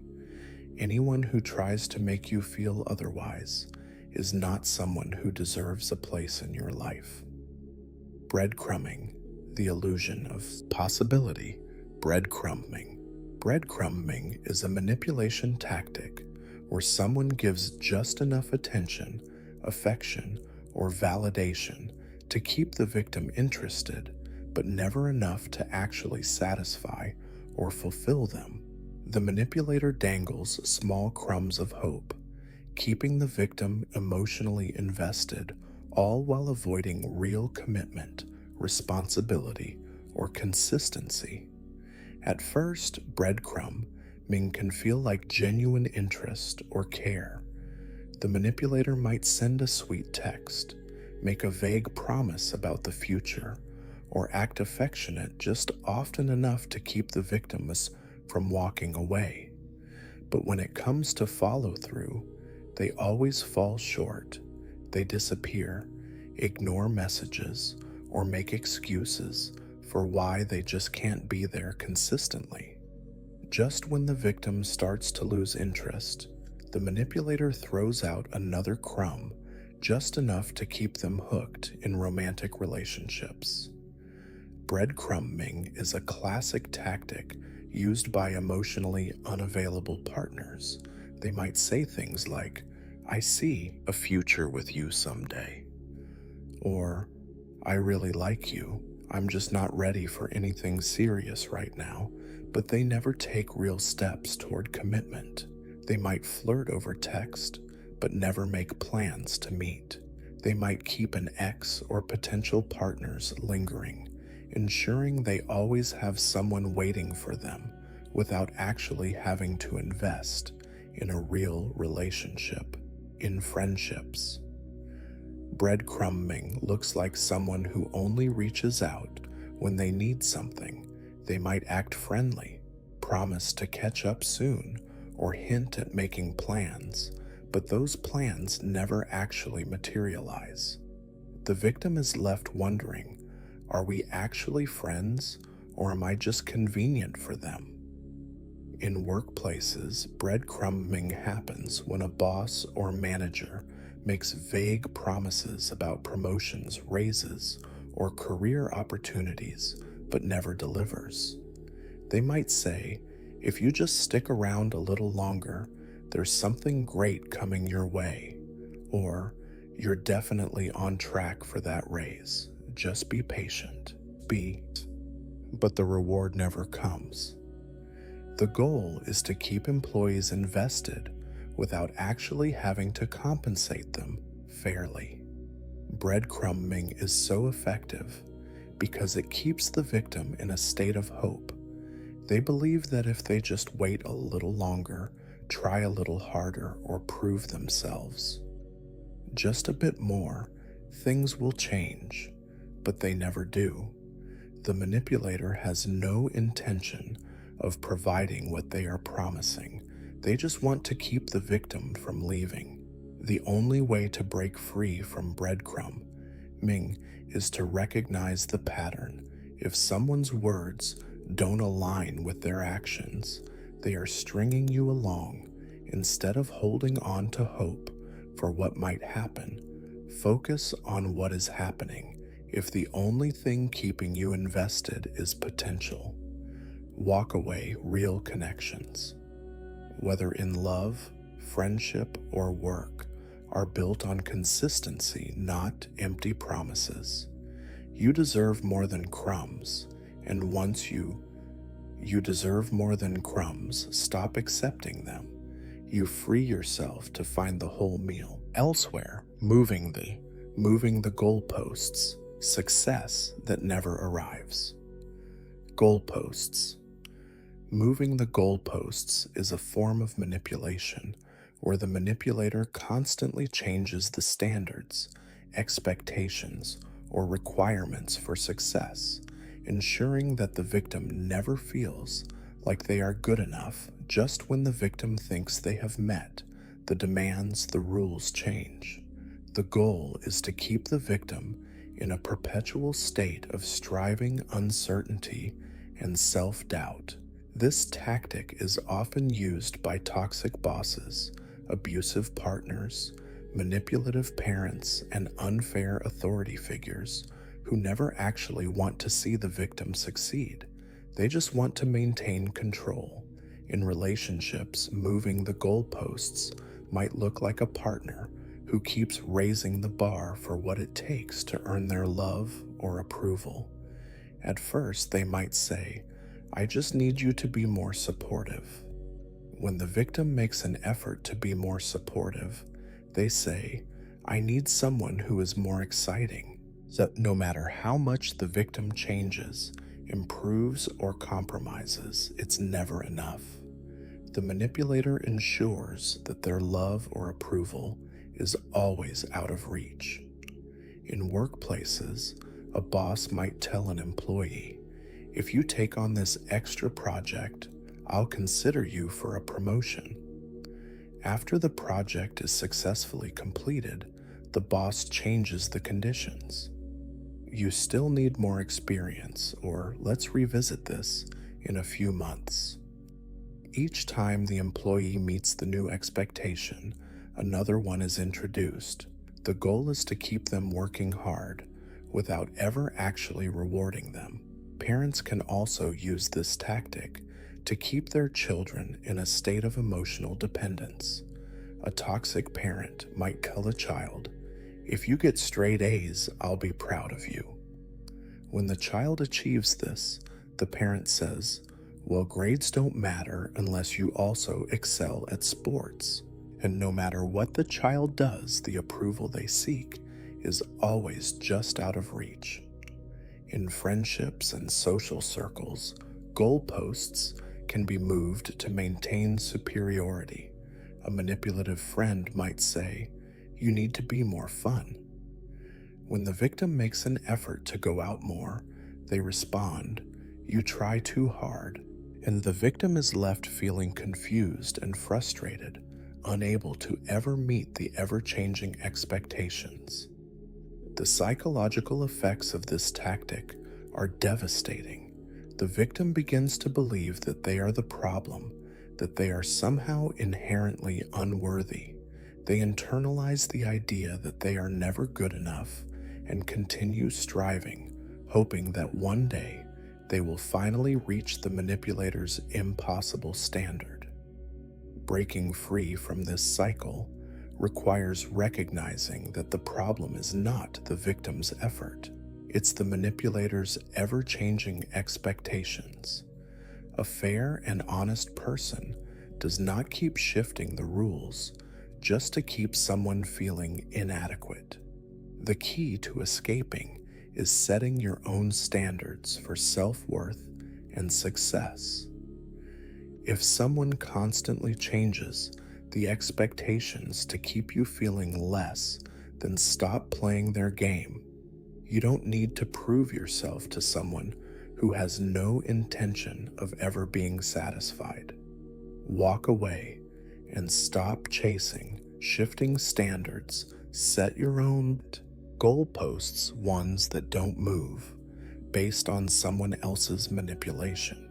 Twisting words. Twisting words is a psychological manipulation. Twisting words, when they rewrite what you said, tactic, where a person distorts, misrepresents, or alters what someone else has said to create confusion, frustration, and self-doubt. The goal is to make the victim question their own words, defend themselves over something they never meant, or feel as though they are constantly in the wrong. This tactic is particularly effective in arguments, gaslighting, and power struggles in relationships, friendships, workplaces, and public discourse. The manipulation often begins subtly. A person might take a simple statement and exaggerate it into something extreme. If the victim expresses a concern by saying, "I don't think we should rush into this decision," the manipulator may respond with, "And so you never want to commit to anything?" By twisting the original statement into an extreme version, the victim is immediately put on the defensive. If they express frustration, the manipulator may escalate with, "Wow, I can't believe you hate me so much." Even though no such words were spoken, the conversation shifts from the real issue to a battle over what was supposedly said, trapping the victim in a cycle of explaining and defending themselves. In relationships, a manipulative partner might use this tactic to avoid accountability when confronted about their behavior. Instead of addressing the concern, they may say, "Oh, so now I'm a horrible person. I guess I can't do anything right." By shifting the focus to their own supposed victimhood, they make the other person feel guilty for even bringing up the issue. In friendships, twisting words can be used to stir drama and create division. A manipulative friend may say, "I heard you said you don't like me," and when all the victim actually said was, "I wish we talked more honestly." And by distorting the message, the manipulator turns a simple concern into a conflict, making the victim appear hostile when they were never being malicious. Workplaces are another environment where this tactic is frequently used. A toxic boss or coworker may take constructive criticism and misinterpret it as an attack, responding with, "Oh, so you think you're better than everyone else?" This discourages open discussion and creates a culture of fear where employees hesitate to speak their minds. In its most extreme form, twisting words is a core component of gaslighting. A manipulator may repeatedly tell someone that's not what you said, or you're remembering it wrong, until the victim starts doubting their own memory and perception of reality. The most effective way to counter this tactic is to remain calm and refuse to engage in their distortion. Instead of getting trapped in an endless cycle of explanation, restating the original statement with clarity and confidence shuts down the manipulation. If they persist, a simple response like, "That's not what I said and you know it," and prevents them from further twisting reality. In more serious cases, keeping records of conversations, such as texts, emails, or notes, can provide undeniable proof against their distortions.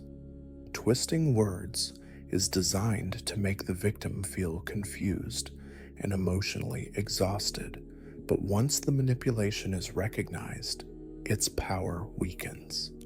The key is not to let them rewrite reality, because once they control the narrative, they control the stay centered in the truth person. Backhanded compliments. A backhanded compliment is an insult. Backhanded compliments, subtle insults in disguise, disguised as praise designed to subtly undermine, criticize, or devalue the recipient while appearing polite or well-meaning. This form of manipulation allows the person delivering the insult to maintain plausible deniability, making it difficult for the victim to call them out without appearing overly sensitive. When confronted, the manipulator often acts surprised, saying, "I was just giving you a compliment. Why? Are you so defensive?" This forces the victim to either accept the hidden insult or risk being labeled as irrational. These disguised insults often carry a subtle dig within a seemingly positive statement. Instead of outright criticism, the manipulator will lace their words with condescension. A person might say, "You're really pretty for someone your age," implying that aging normally makes someone unattractive. Another example could be, "You actually look good in that outfit," which suggests that the person usually does not.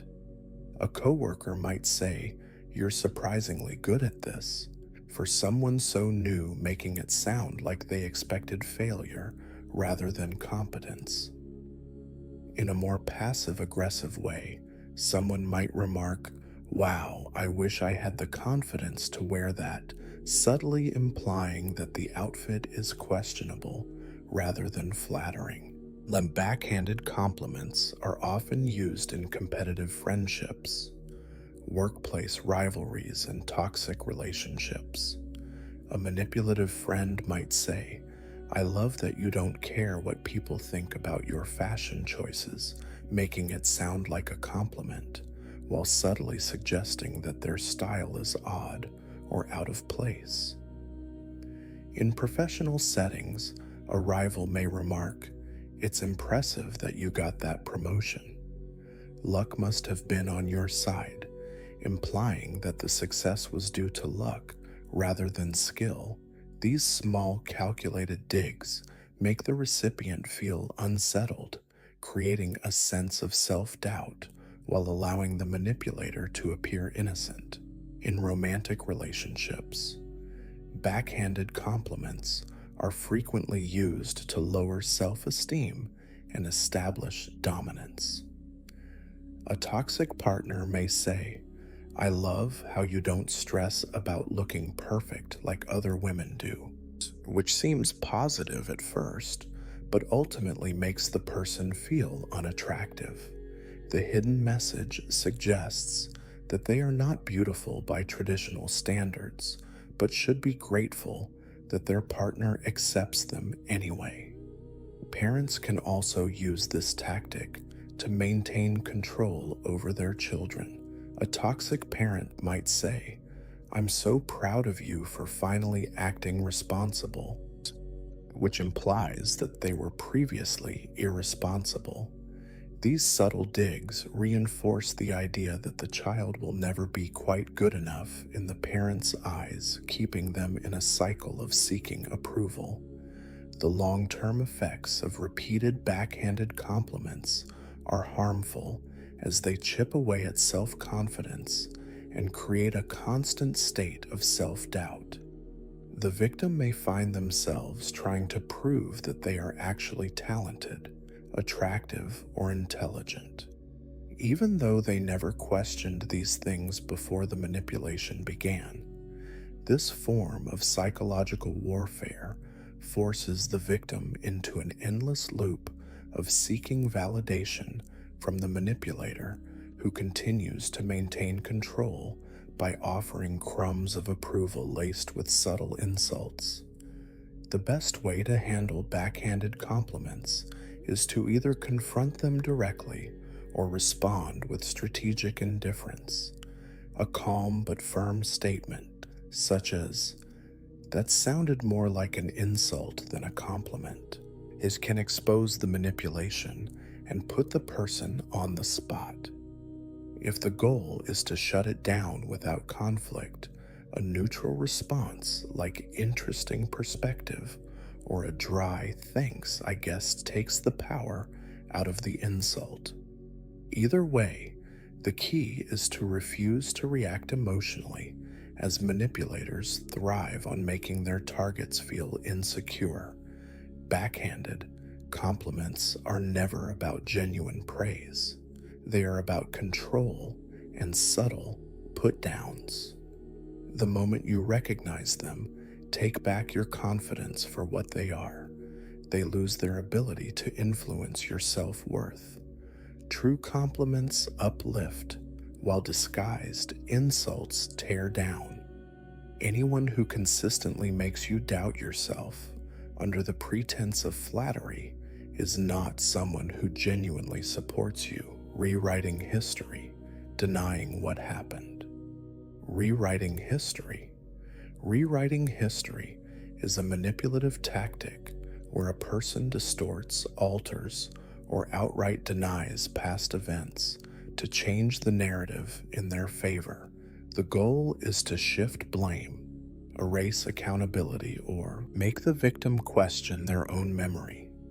This form of manipulation is often used in gaslighting, where the manipulator systematically alters details of the past to make their target doubt reality.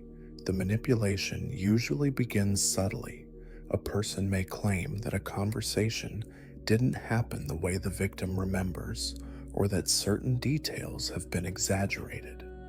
Over time, these small distortions become larger until the entire story is rewritten to suit the manipulator's agenda. If the victim recalls an argument where they were mistreated, the manipulator may say, "That's not what happened at all. You were the one yelling, not me." By confidently asserting a false version of events, they create uncertainty in the victim's mind, making them second-guess their own memory. In relationships, rewriting history is often used to avoid responsibility. A toxic partner might deny ever making hurtful comments, saying, "I never said that." You must be imagining things.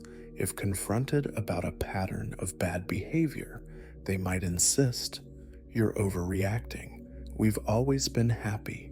Why are you suddenly making things up?" This revisionist storytelling is meant to make the victim feel like they are misinterpreting reality, leading them to question whether they are being too sensitive or irrational in friendships. A manipulative person may rewrite history to paint themselves as the victim. If they betrayed a friend's trust, they might later claim, "I was only trying to help, you took it the wrong way." If they abandon someone in a time of need, they might say, "I was always there for you, you just don't remember." These false narratives make it difficult for the victim to hold the manipulator accountable, as they are constantly fighting against a fabricated version of events. At work, a toxic boss or co-worker may rewrite history to avoid blame for mistakes. If an employee raises concerns about mistreatment, they may hear, "I never said that, you must have misunderstood." If a project fails due to poor leadership, the manipulator might insist, "I told you exactly what needed to be done. If you didn't listen, that's on you." By rewriting history, they protect their own reputation while shifting blame onto others. Rewriting history can also be used in family dynamics, particularly in cases where a parent refuses to acknowledge past harm. If a child recalls neglect or mistreatment, a toxic parent may say, "You had a great childhood, you're just being dramatic." They may even create a completely false narrative, claiming, "I sacrificed everything for you," when the reality was quite the opposite. This form of manipulation is so effective because it presses on the imperfection of human memory. No one remembers every detail perfectly, and the manipulator exploits this fact. They speak with confidence, assert their false version of events, and make the victim feel unsure. Over time, the victim may begin to accept the rewritten history, feeling too exhausted to keep fighting over the past. The best way to counter this tactic is to trust your memory and, if possible, keep a record of important conversations and events. Writing things down, saving messages, or confiding in a trusted person can help prevent self-doubt. If someone persistently denies reality, the best response is, "I know what happened and I'm not going to argue about it." And engaging in their distorted version of the past only gives them more power. Once trust your memory, not their lies. You stop questioning yourself, their manipulation loses its grip, feigning ignorance. "I didn't know," as a shield, ignorance. Feigning ignorance is a manipulation tactic where someone pretends they don't understand something in order to avoid responsibility, delay confrontation, or frustrate the victim into giving up. The goal is to create confusion, shift blame, and make the victim feel as if they are overcomplicating things or expecting too much. By acting clueless, the manipulator evades accountability while placing the burden of explanation and effort or problem solving onto the victim. The manipulation often begins in subtle ways. A person may pretend they forgot an important conversation, saying, "I don't remember you ever telling me that." They may feign confusion when confronted about their behavior, responding with, "I have no idea what you're talking about." That instead of addressing the issue, they act as though they are completely unaware, forcing the victim to either explain everything again or simply drop the matter out of frustration. In relationships, feigning ignorance is commonly used to avoid difficult conversations. A manipulative partner might say, "I didn't realize you were upset," when they were clearly aware of the issue but chose to ignore it. If confronted about broken promises, they might claim, "I didn't know it meant that much to you." By pretending they were unaware, They make the victim feel unreasonable for expecting them to act differently in friendships. This tactic is often used to escape responsibility. If a friend cancels plans repeatedly, they might say, "Oh, was that today? I totally forgot," even though they were reminded multiple times. If they hurt someone with a rude comment, they might claim, "I didn't know that would offend you."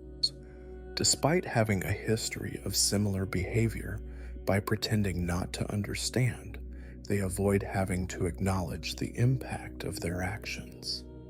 At work, feigning ignorance can be used to shift work onto others.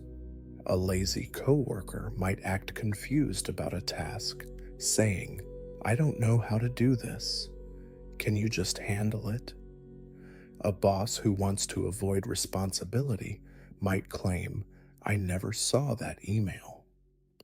When confronted about failing to respond, this forces others to either take on the extra work themselves or go through the exhausting process of explaining things over and over. In family dynamics, feigning ignorance can be used to invalidate another person's feelings. A toxic parent might say, "I had no idea you felt that way." After years of ignoring their child's emotional needs, siblings or relatives might claim, "I didn't know you needed help," and after failing to step up in a crisis. This form of manipulation shifts the blame onto the victim, making them feel as if they should have expressed themselves more clearly, even when they already did. One of the most frustrating aspects of feigning ignorance is that it creates emotional exhaustion. The victim is forced to repeat themselves, provide proof, or lower their expectations, all while the manipulator continues to act clueless. Over time, this tactic makes the victim feel like they are demanding too much, when in reality, the manipulator is simply avoiding effort or accountability. The best way to counterfeit ignorance is to stop playing the game. If someone repeatedly claims they don't understand something that they should understand, refuse to keep explaining. A firm response like, "I've already explained this and I'm not doing it again," then shuts down the manipulation. If they pretend to forget past agreements, respond with, "You are aware of this, and I'm not going to pretend otherwise." And by refusing to engage with their false confusion, you take away the power of the tactic. Feigning ignorance is not about lack of understanding, it is about deliberate avoidance. Once you recognize it for what it is, you can stop. Stop explaining what they already understand. Wasting time proving, explaining, or justifying yourself to someone who understands more than they are willing to admit. The key is to see through their act and hold them accountable even when they pretend not to know what's. Strategic compliments, flattery with strings happening. Strategic compliments. Strategic compliments are a subtle form of manipulation where praise is used not as genuine encouragement, but as a calculated tool to control influence or destabilize the recipient, unlike backhanded compliments, which are disguised. Insults. Strategic compliments are carefully crafted to create dependency, shift power, dynamics, or soften resistance to manipulation. The manipulation often starts with targeted flattery. The manipulator identifies an area where the victim craves validation, intelligence, beauty work ethic, kindness, and uses compliments to exploit that desire. A boss might say, "You're the only one I can really trust with this." Right before overloading an employee with extra work, a partner might say, "You're the best thing that's ever happened to me." Right before asking for something unreasonable, a friend might say, "I admire how generous you are," knowing it will guilt the victim into doing them another favor. Strategic compliments can also be used to subtly control behavior. If a manipulator wants someone to act a certain way, they will praise them in advance for already doing it. A toxic partner who doesn't want their significant other to go out with friends might say, "I love how you're not like other people who always need to be out partying." And now, if the victim does choose to go out, they will feel as though they are disappointing or betraying this flattering perception.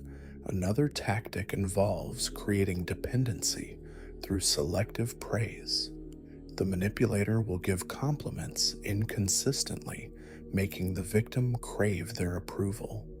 Sometimes they will praise the victim's intelligence or attractiveness, and other times they will remain silent or subtly withhold validation. The unpredictability makes the victim work harder to gain the manipulator's approval, reinforcing the power imbalance. In workplaces, strategic compliments are often used to extract effort without reward. A boss might tell an employee, "You're such a team player, always willing to go the extra mile," as a way to pressure them into unpaid overtime. The flattery makes the employee feel valued, even though they are being exploited in relationships. A manipulator may use grand compliments to distract from bad behavior. If they have been distant, unfaithful, or neglectful, they may suddenly shower their partner with affection, saying things like, "I've never met anyone as amazing as you." And this emotional high makes the victim forget about their concerns, allowing the manipulator to evade accountability. The most dangerous aspect of strategic compliments is that they create self-doubt. The victim starts questioning whether the manipulator is really toxic or if they are actually being supportive. After all, why would someone who compliments them be trying to control them? The cycle of flattery and subtle coercion makes it difficult to compliments that control recognize the manipulation. Breaking free from this tactic requires examining patterns, not creating uncertainty to keep you off balance. Words. Genuine compliments come freely and consistently, while manipulative compliments appear right before a request, after mistreatment, or in moments where the manipulator needs control. The best response is to recognize when praise is being used as a tool rather than an expression of sincerity. If a compliment feels like it comes with an invisible price, chances are it does. True compliments build confidence. Strategic ones create control. The moment you recognize the difference, the manipulation loses its power, creating uncertainty. Creating uncertainty is a psychological manipulation tactic where the manipulator keeps the victim in a constant state of doubt, making them unsure of themselves, their choices, or even reality itself. The goal is to destabilize the victim's confidence so that they become dependent on the manipulator for guidance, validation, or decision-making. The manipulation often begins with contradictory behavior. A person may be warm and affectionate one moment, then cold and distant the next, leaving the victim confused about where they stand. If a partner says, "You mean everything to me," but then disappears for days without explanation, the victim is left wondering what went wrong. This inconsistency keeps them on edge, always trying to adjust their behavior to regain the manipulator's affection. Uncertainty can also be created through vague or shifting expectations. In workplaces, a manipulative boss might keep changing job requirements, making an employee feel like they are never meeting the standard. One day, the expectation is to be proactive. The next, it's to wait for instructions. This keeps the employee second-guessing themselves, too insecure to demand fair treatment. In relationships, a manipulator might say things like, "I don't know if we're right for each other," or "maybe we should take a break," without ever fully ending things. This uncertainty keeps their partner emotionally invested, trying to prove their worth instead of recognizing they are being strung along. The manipulator maintains control by never offering clear answers, keeping the victim in a perpetual state of waiting. Another powerful method of creating uncertainty is through contradictory feedback. A manipulative friend, boss, or partner might one day praise the victim for a trait and another day criticize them for the exact same thing. They may say, "I love how independent you are," but later complain, "You never let me help you." And the victim, unable to pin down what the manipulator actually wants, bends over backward, trying to meet their shifting expectations. In family dynamics, uncertainty is often created by inconsistent affection. A toxic parent might be loving and supportive one day, then emotionally distant or critical the next.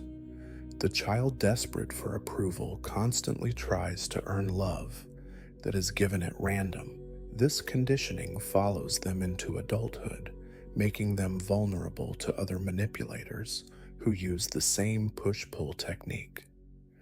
Socially, uncertainty is used to keep people walking on eggshells. A manipulator might give mixed signals about their mood or intentions, leaving their target anxious and hyper-aware of every interaction. If a person says, "I'm fine," while clearly acting upset, they create an environment where the victim is always guessing, always trying to avoid an unseen landmine. The long-term effects of constant uncertainty are self-doubt, anxiety, and dependence.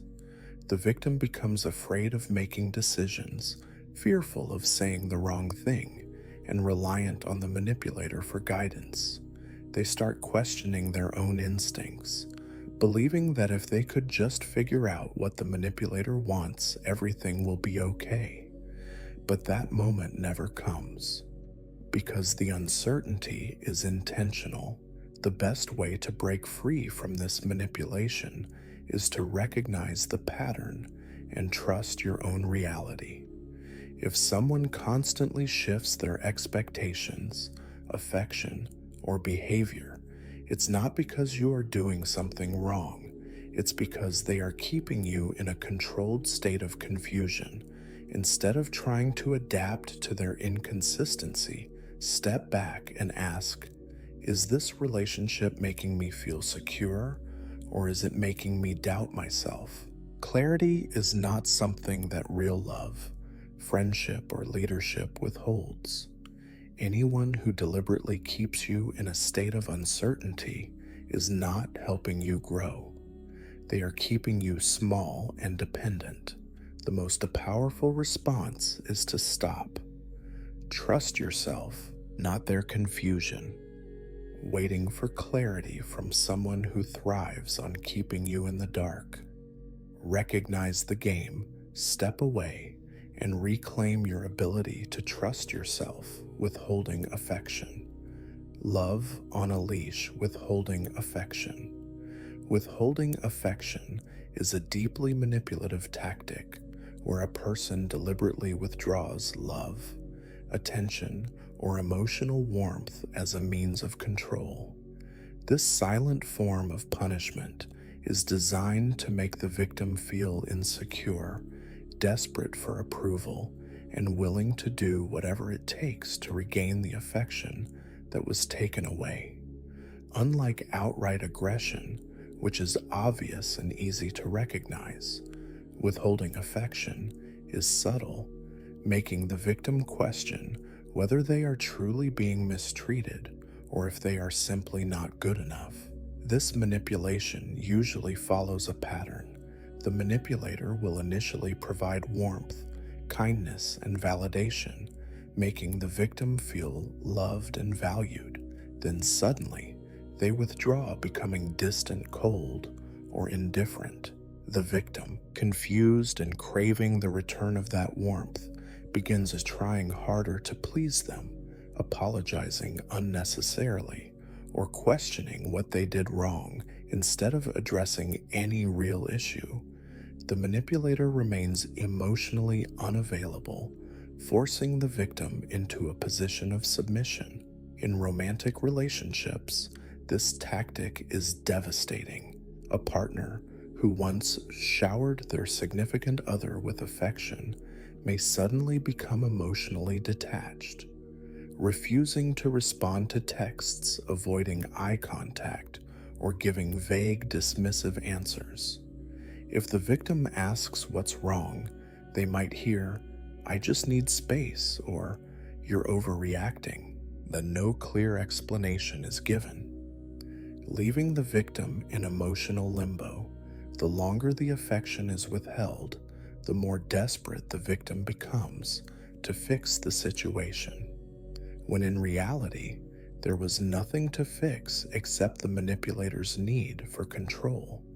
Withholding affection also happens in friendships, where a friend who was once supportive and engaging suddenly becomes cold or distant, often in response to something trivial or unspoken.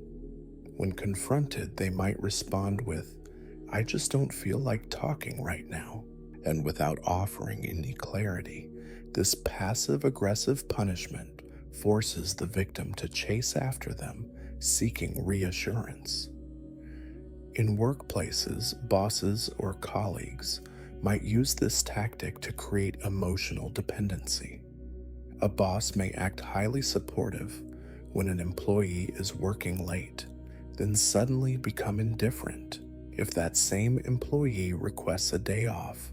By making emotional warmth conditional, the manipulator ensures that the victim remains eager to please, always striving for approval that is intentionally withheld. In families, toxic parents frequently use withholding affection to control children. A parent might suddenly become emotionally distant when the child does something they disapprove of, refusing to acknowledge them, speak to them, or even show basic warmth. Instead of explaining the issue, they force the child to feel guilt and anxiety, making them desperate for the parent's love again. This pattern creates a lifetime of insecurity, making the child more vulnerable to similar manipulation in adulthood. The emotional impact of this tactic is profound.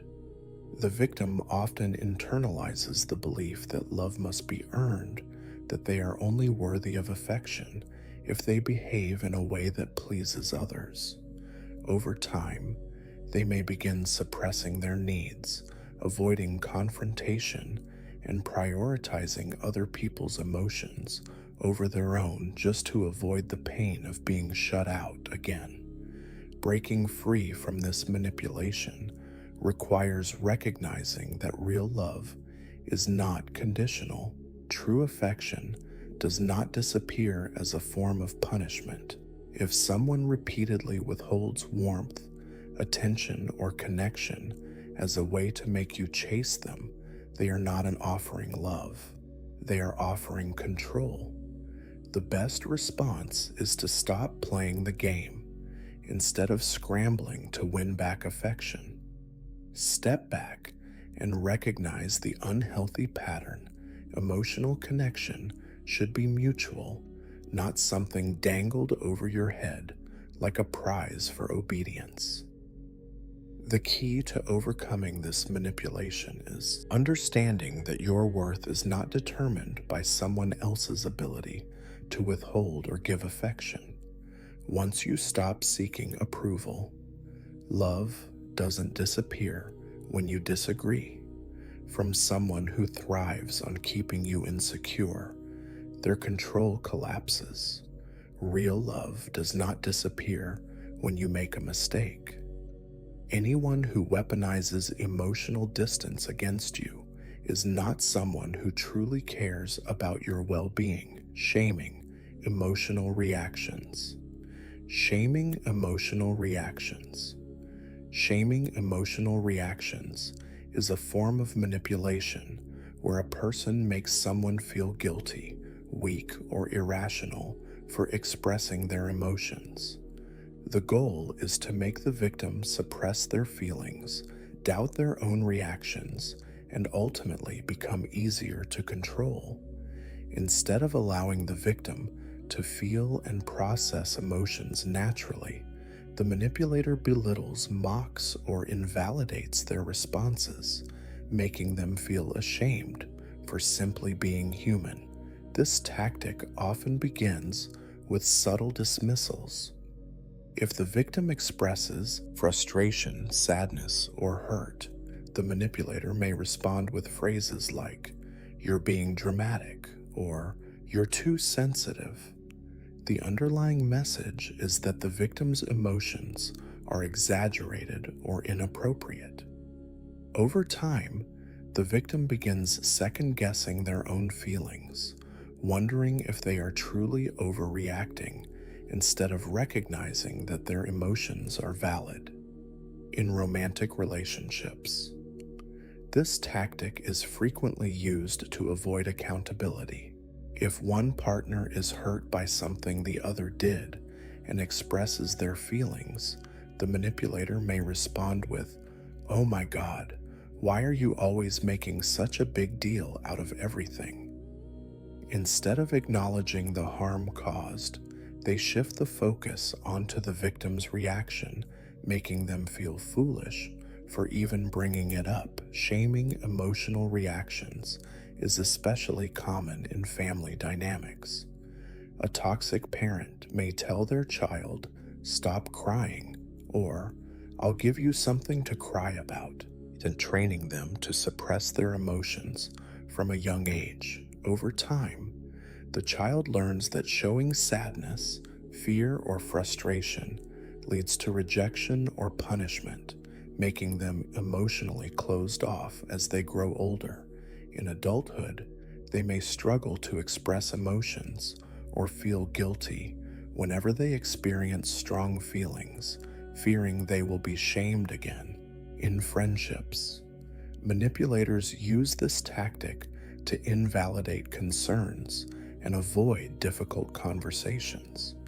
If someone calls out a friend's hurtful behavior, the response might be, "You're being too sensitive. It was just a joke."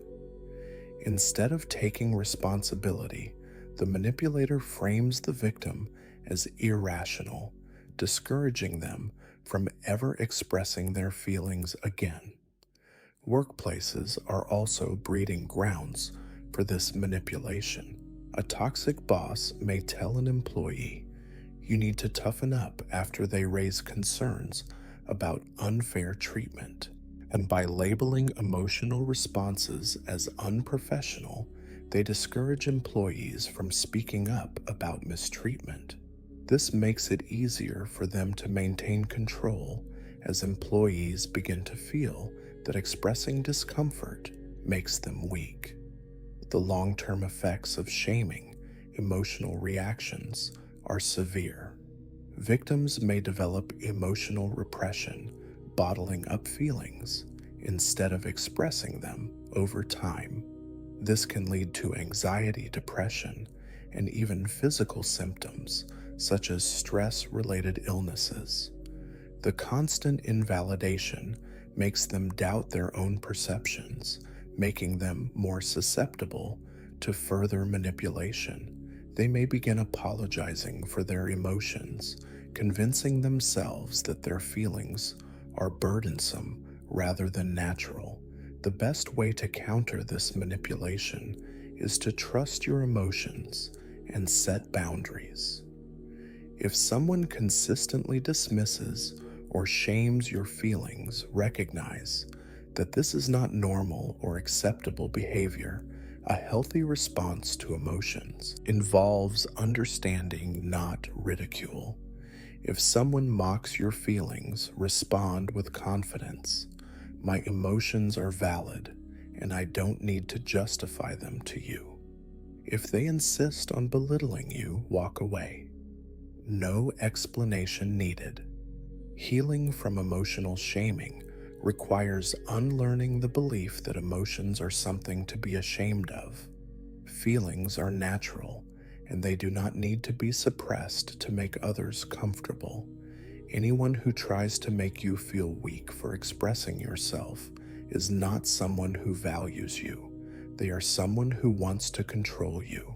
The most powerful thing you can do, you're allowed to feel, is refuse to accept their narrative and stand firm in your right to feel, express, and process emotions without shame.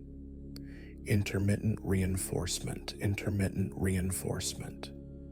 Intermittent reinforcement, emotional gambling, is one of the most powerful and insidious manipulation tactics, where a person alternates between giving affection, approval, or rewards, and suddenly withdrawing them. This creates an unpredictable cycle of emotional highs and lows, keeping the victim addicted to the relationship or situation. The inconsistency makes the victim work harder for the manipulator's attention, always chasing the next good moment while enduring long stretches of neglect, cruelty, or indifference. This tactic is particularly effective because it mirrors gambling addiction.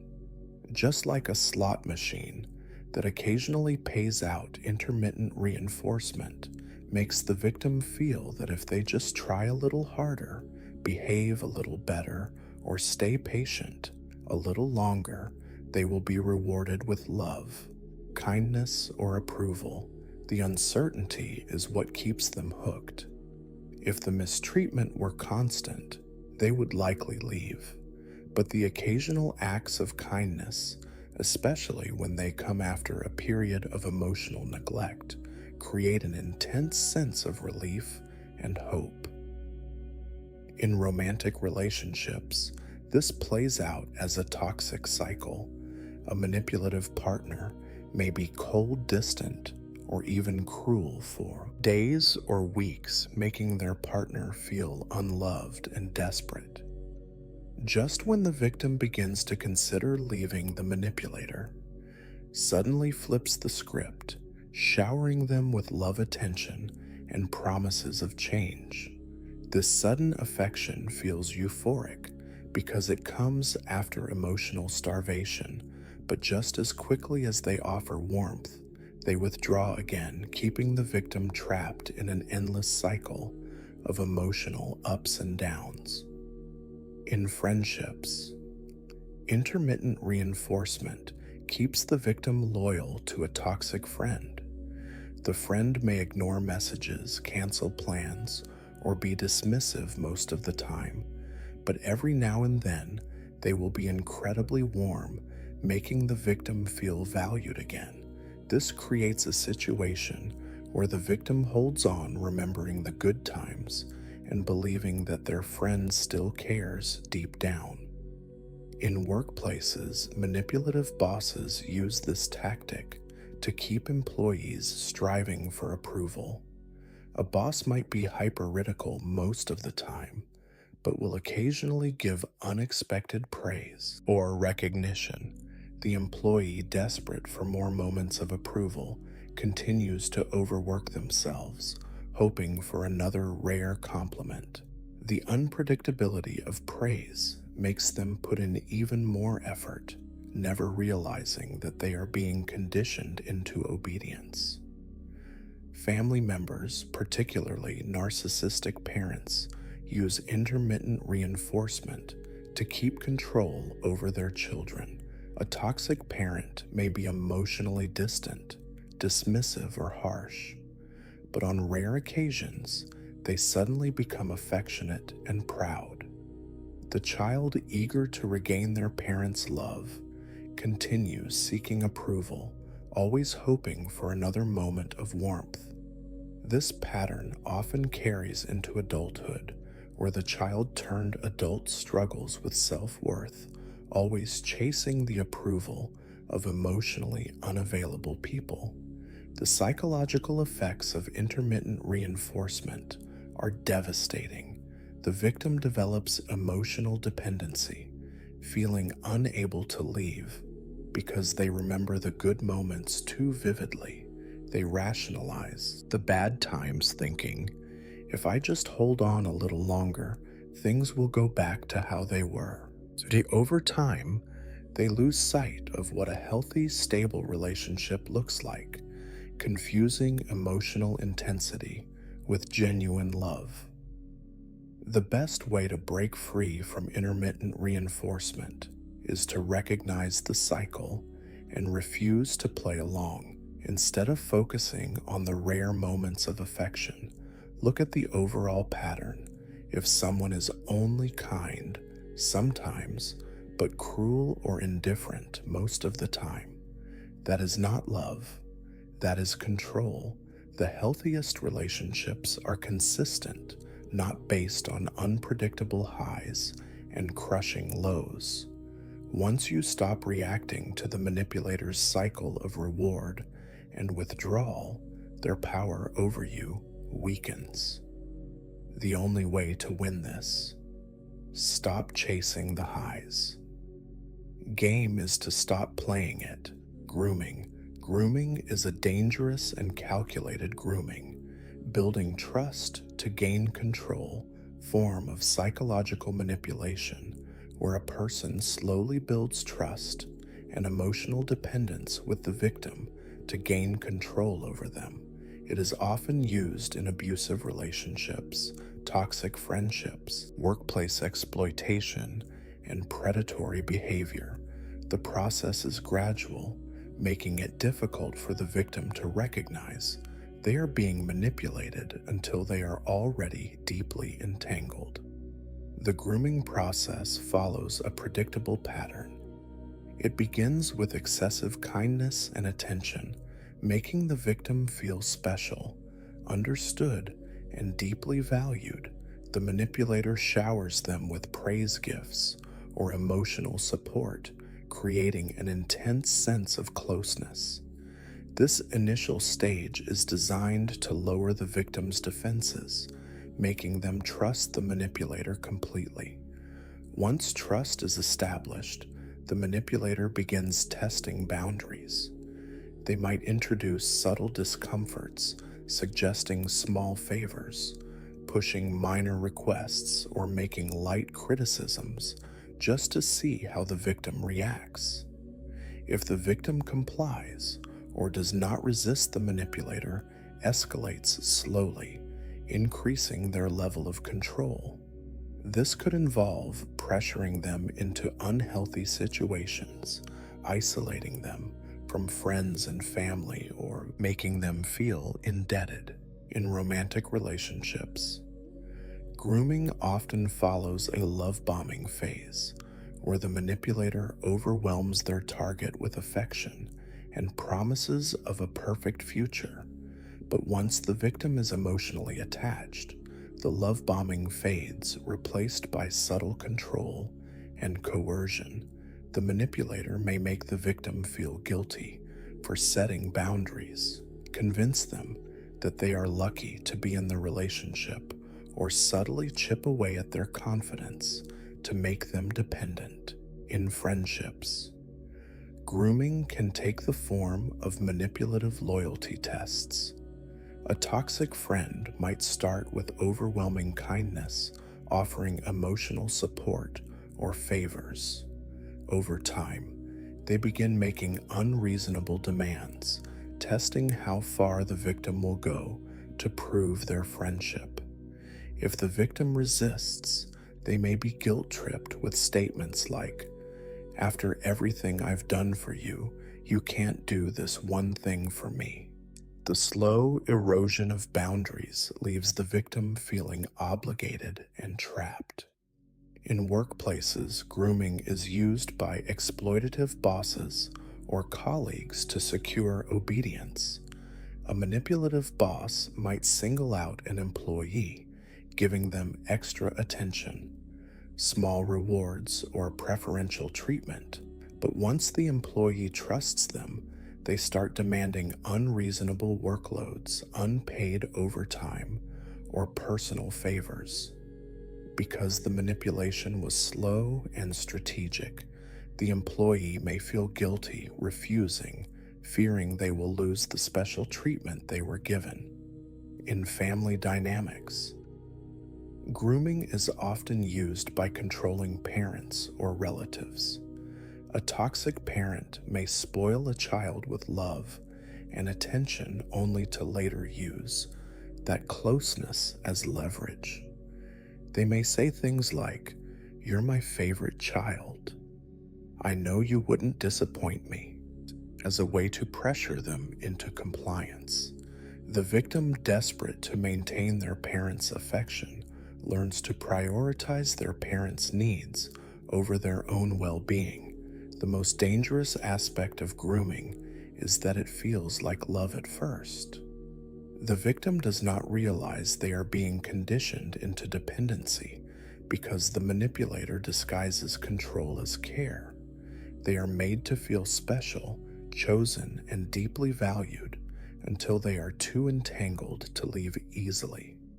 By the time they recognize the manipulation, they often feel trapped by guilt, obligation, or fear of losing the relationship. Breaking free from grooming requires understanding that real love, friendship, or mentorship does not come with control. If someone makes you feel obligated, indebted, or guilty for asserting your boundaries, they do not truly care about your well-being. The best defense against grooming is to trust your instincts. If something feels off, even if the person seems caring, take a step back and observe their long-term patterns. A manipulator will always escalate their control once they feel they have gained your trust. Real love and support do not require submission. The most important realization is that someone who truly cares about you will never make you feel trapped. If a relationship started with overwhelming kindness, but has slowly turned into pressure, guilt, or control, that kindness was never real. It was a calculated trap, spotting the trap, disguised as care. Recognizing this manipulation is the first step to reclaiming your independence.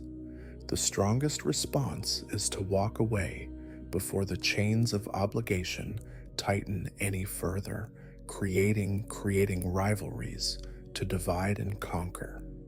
Rivalries. Creating rivalries is a manipulation tactic where a person deliberately stirs up competition, jealousy, or division between others to maintain control and power over them. The goal is to keep people distracted, insecure, or in conflict with each other so they never unite against the manipulator. This tactic is often used in toxic workplaces, dysfunctional families, manipulative friendships, and abusive relationships where the manipulator benefits from chaos, mistrust, and instability. It often starts subtly. The manipulator may plant seeds of doubt by making small suggestive comments that create tension. In a workplace, a boss might say to one employee, "You're my top performer. I just wish everyone worked as hard as you," while telling another employee, "You're the only one I can really count on." These statements make each person feel both special and insecure as they begin to wonder if others are trying to outshine them Instead of working together, employees compete for the boss's approval, unaware they are being played against each other. In relationships, a manipulative partner may stir jealousy between their significant other and a friend, ex, or colleague. They might say things like, "You're great, but my ex used to do this one thing I really loved." Or, "I was talking to Sarah earlier. She really understands me."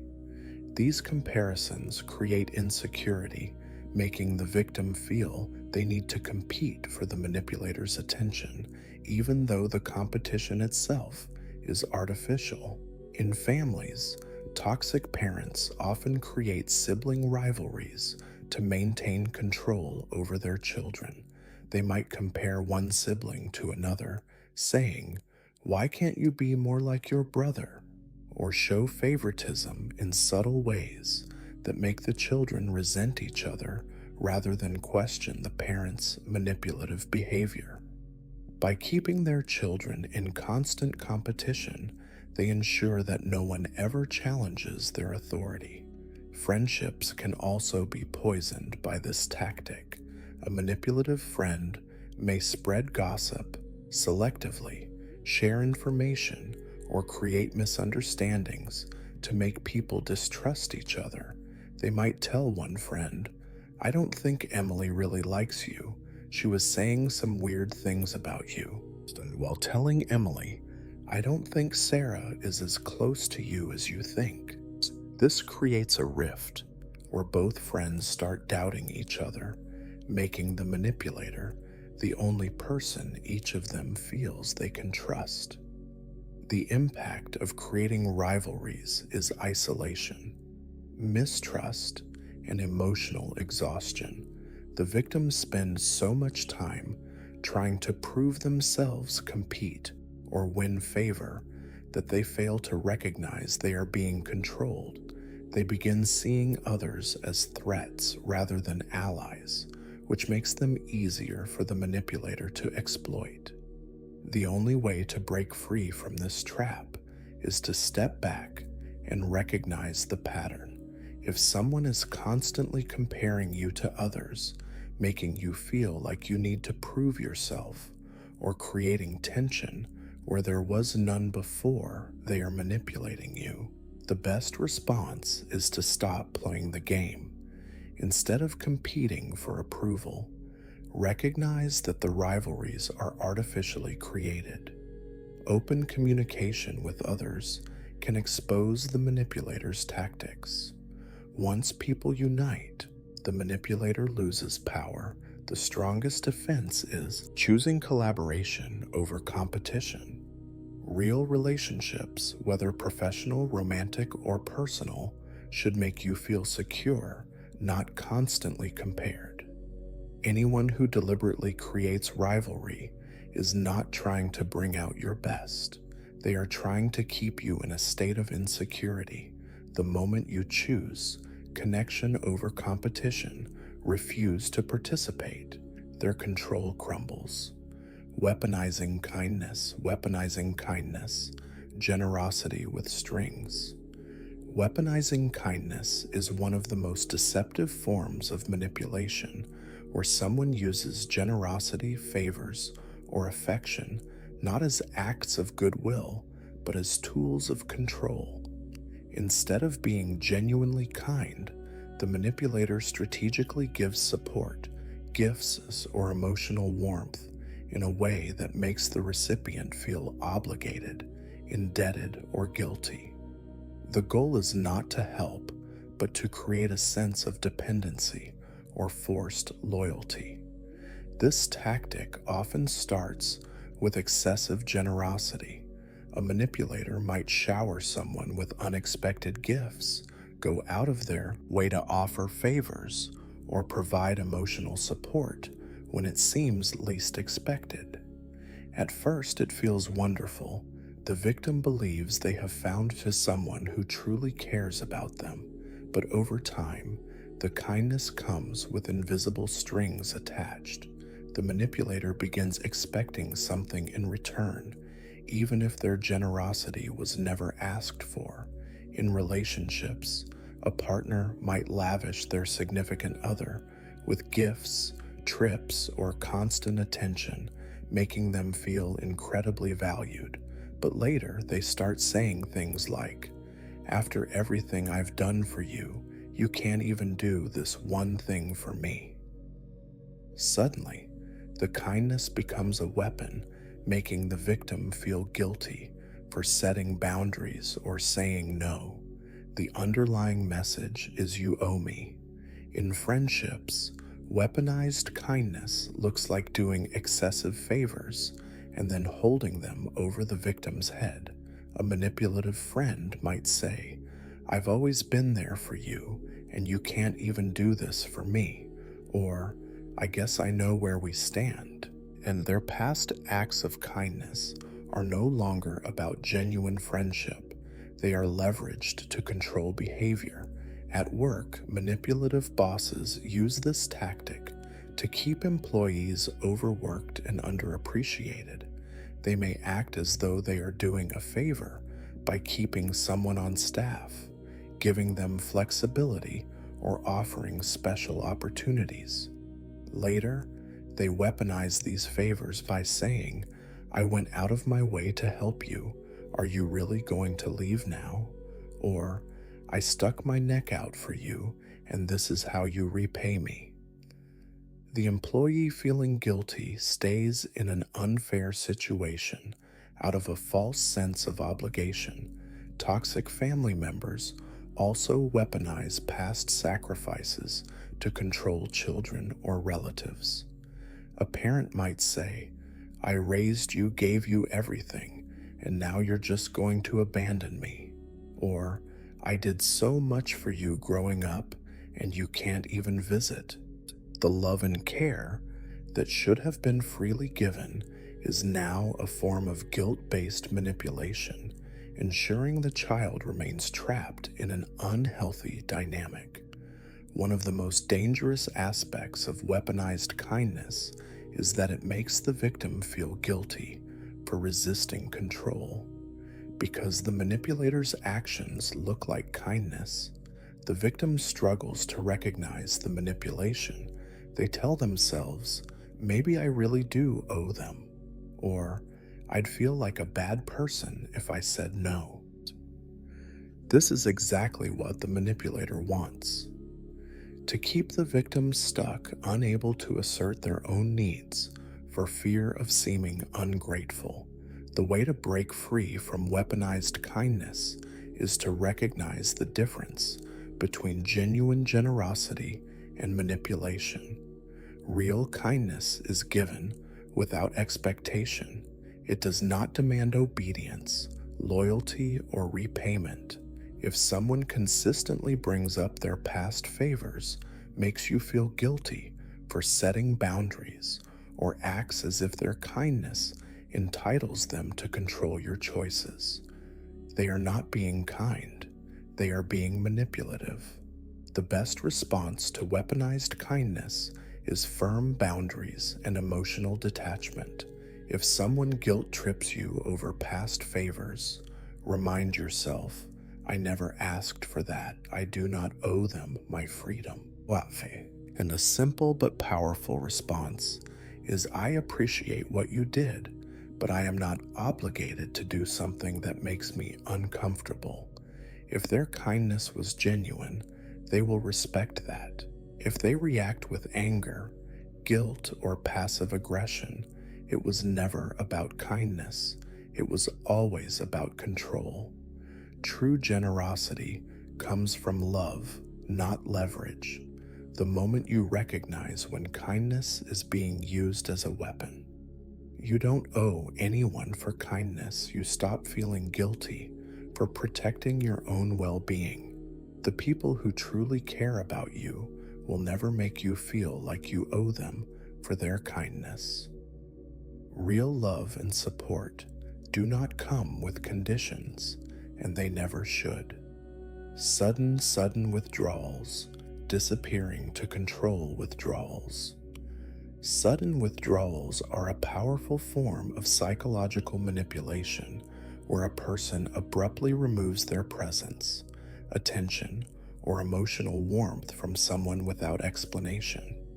This tactic is designed to create emotional distress, confusion, and insecurity in the victim, making them desperate to regain the manipulator's approval. The unpredictability of these withdrawals makes them especially effective, as the victim never knows when the next one will happen or how long it will last. At first, the manipulator is warm, engaging, and affectionate. They may initiate deep conversations, offer unwavering support, or make the victim feel truly valued. Then, without warning, they become distant, ignoring calls, giving one-word answers, or acting cold and detached. The victim, confused by the sudden change, begins questioning themselves. Did I do something wrong? Did I upset them? How do I fix this?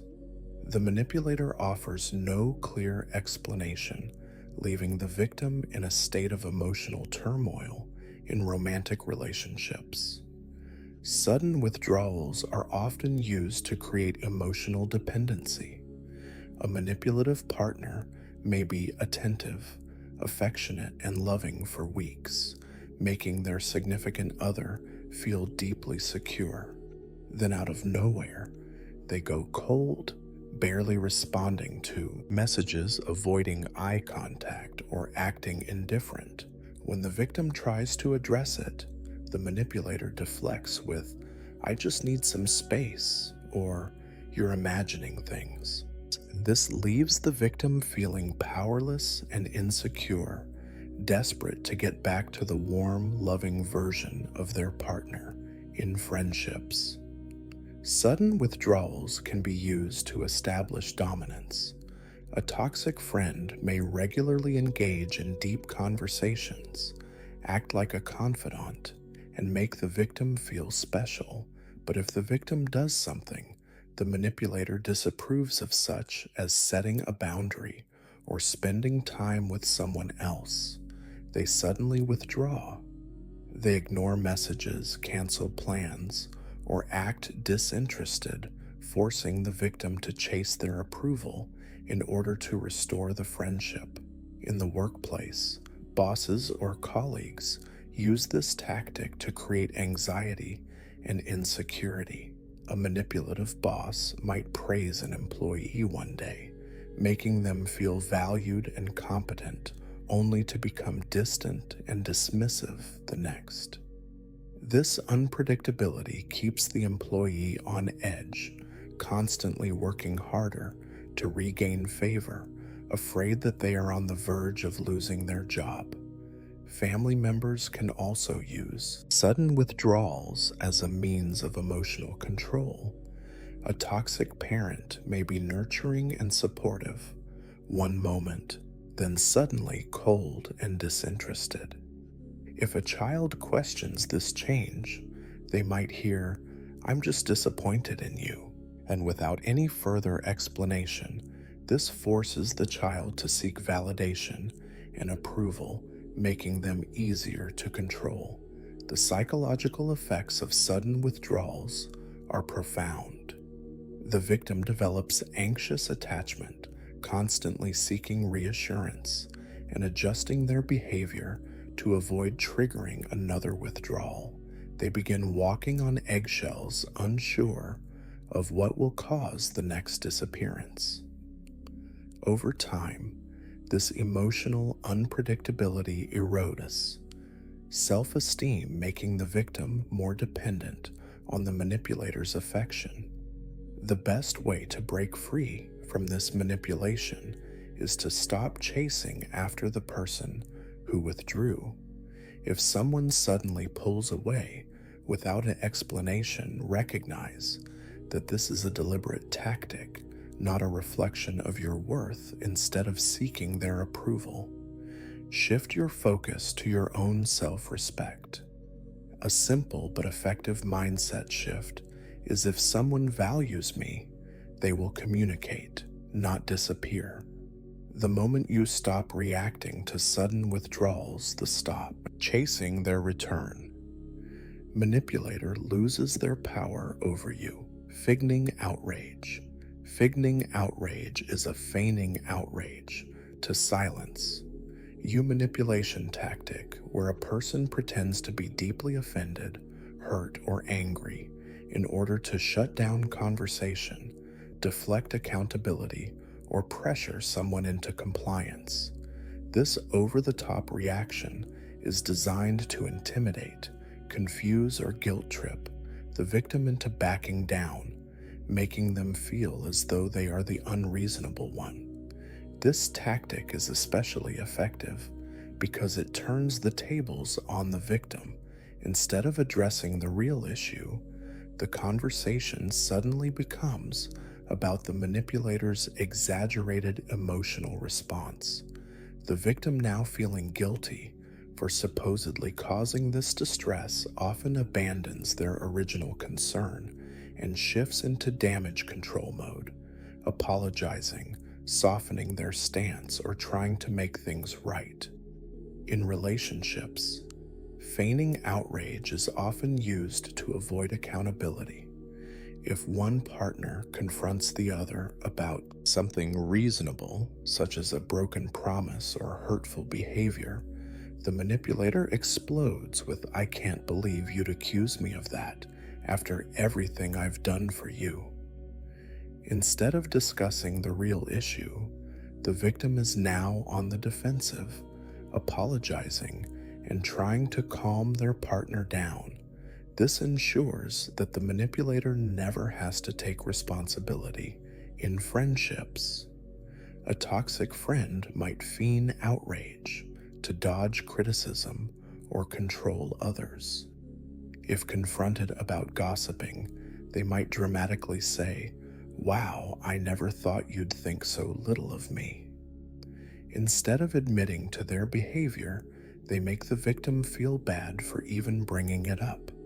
This shifts the blame, forcing the victim to apologize rather than expect accountability.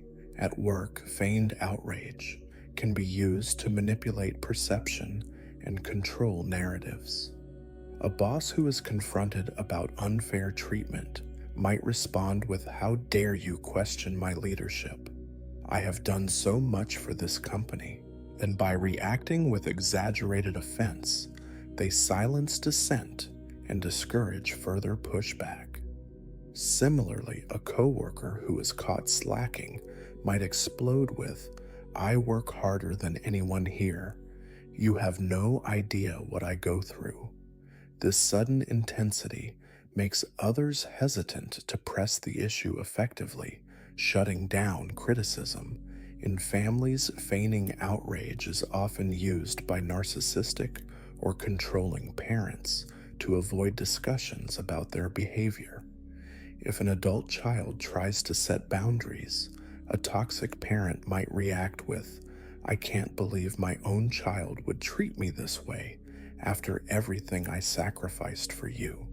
This emotional explosion is not genuine hurt. It is a control mechanism designed to make the child feel guilty and abandon their boundaries. Socially, this tactic is often used in arguments or debates to manipulate public perception. If someone points out a flaw or contradiction in a manipulator's argument, they might respond with, "How dare you attack me like this?" Or, "This is an outrage. I refuse to continue this conversation." Instead of defending their position logically, they use their feigned indignation as a weapon, making it seem like the other person is out of line simply for questioning them. The psychological impact of feigned outrage is that it creates self-doubt in the victim. They start second-guessing themselves, thinking, "Did I really overstep? Was I too harsh? Maybe I should let this go." Over time, this makes them more hesitant to stand up for themselves, giving the manipulator even more control.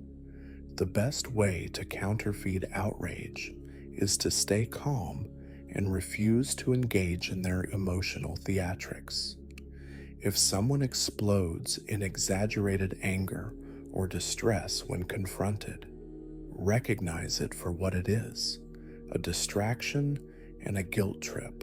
Instead of apologizing or backing down, hold your ground with a simple, unshaken response. I understand that you're upset, but that doesn't change the issue at hand. Or if they try to end the conversation through their dramatic reaction, we can talk when you're ready to discuss this rationally. Finding outrage is not about genuine feelings. It is about shutting down opposition. Once you stop reacting emotionally to their staged performance, the tactic loses its effectiveness. The most powerful response is not to be intimidated, not to be guilt-tripped, and don't let their drama derail you, not to let someone's exaggerated emotions distract you from truth martyr complex. The martyr complex.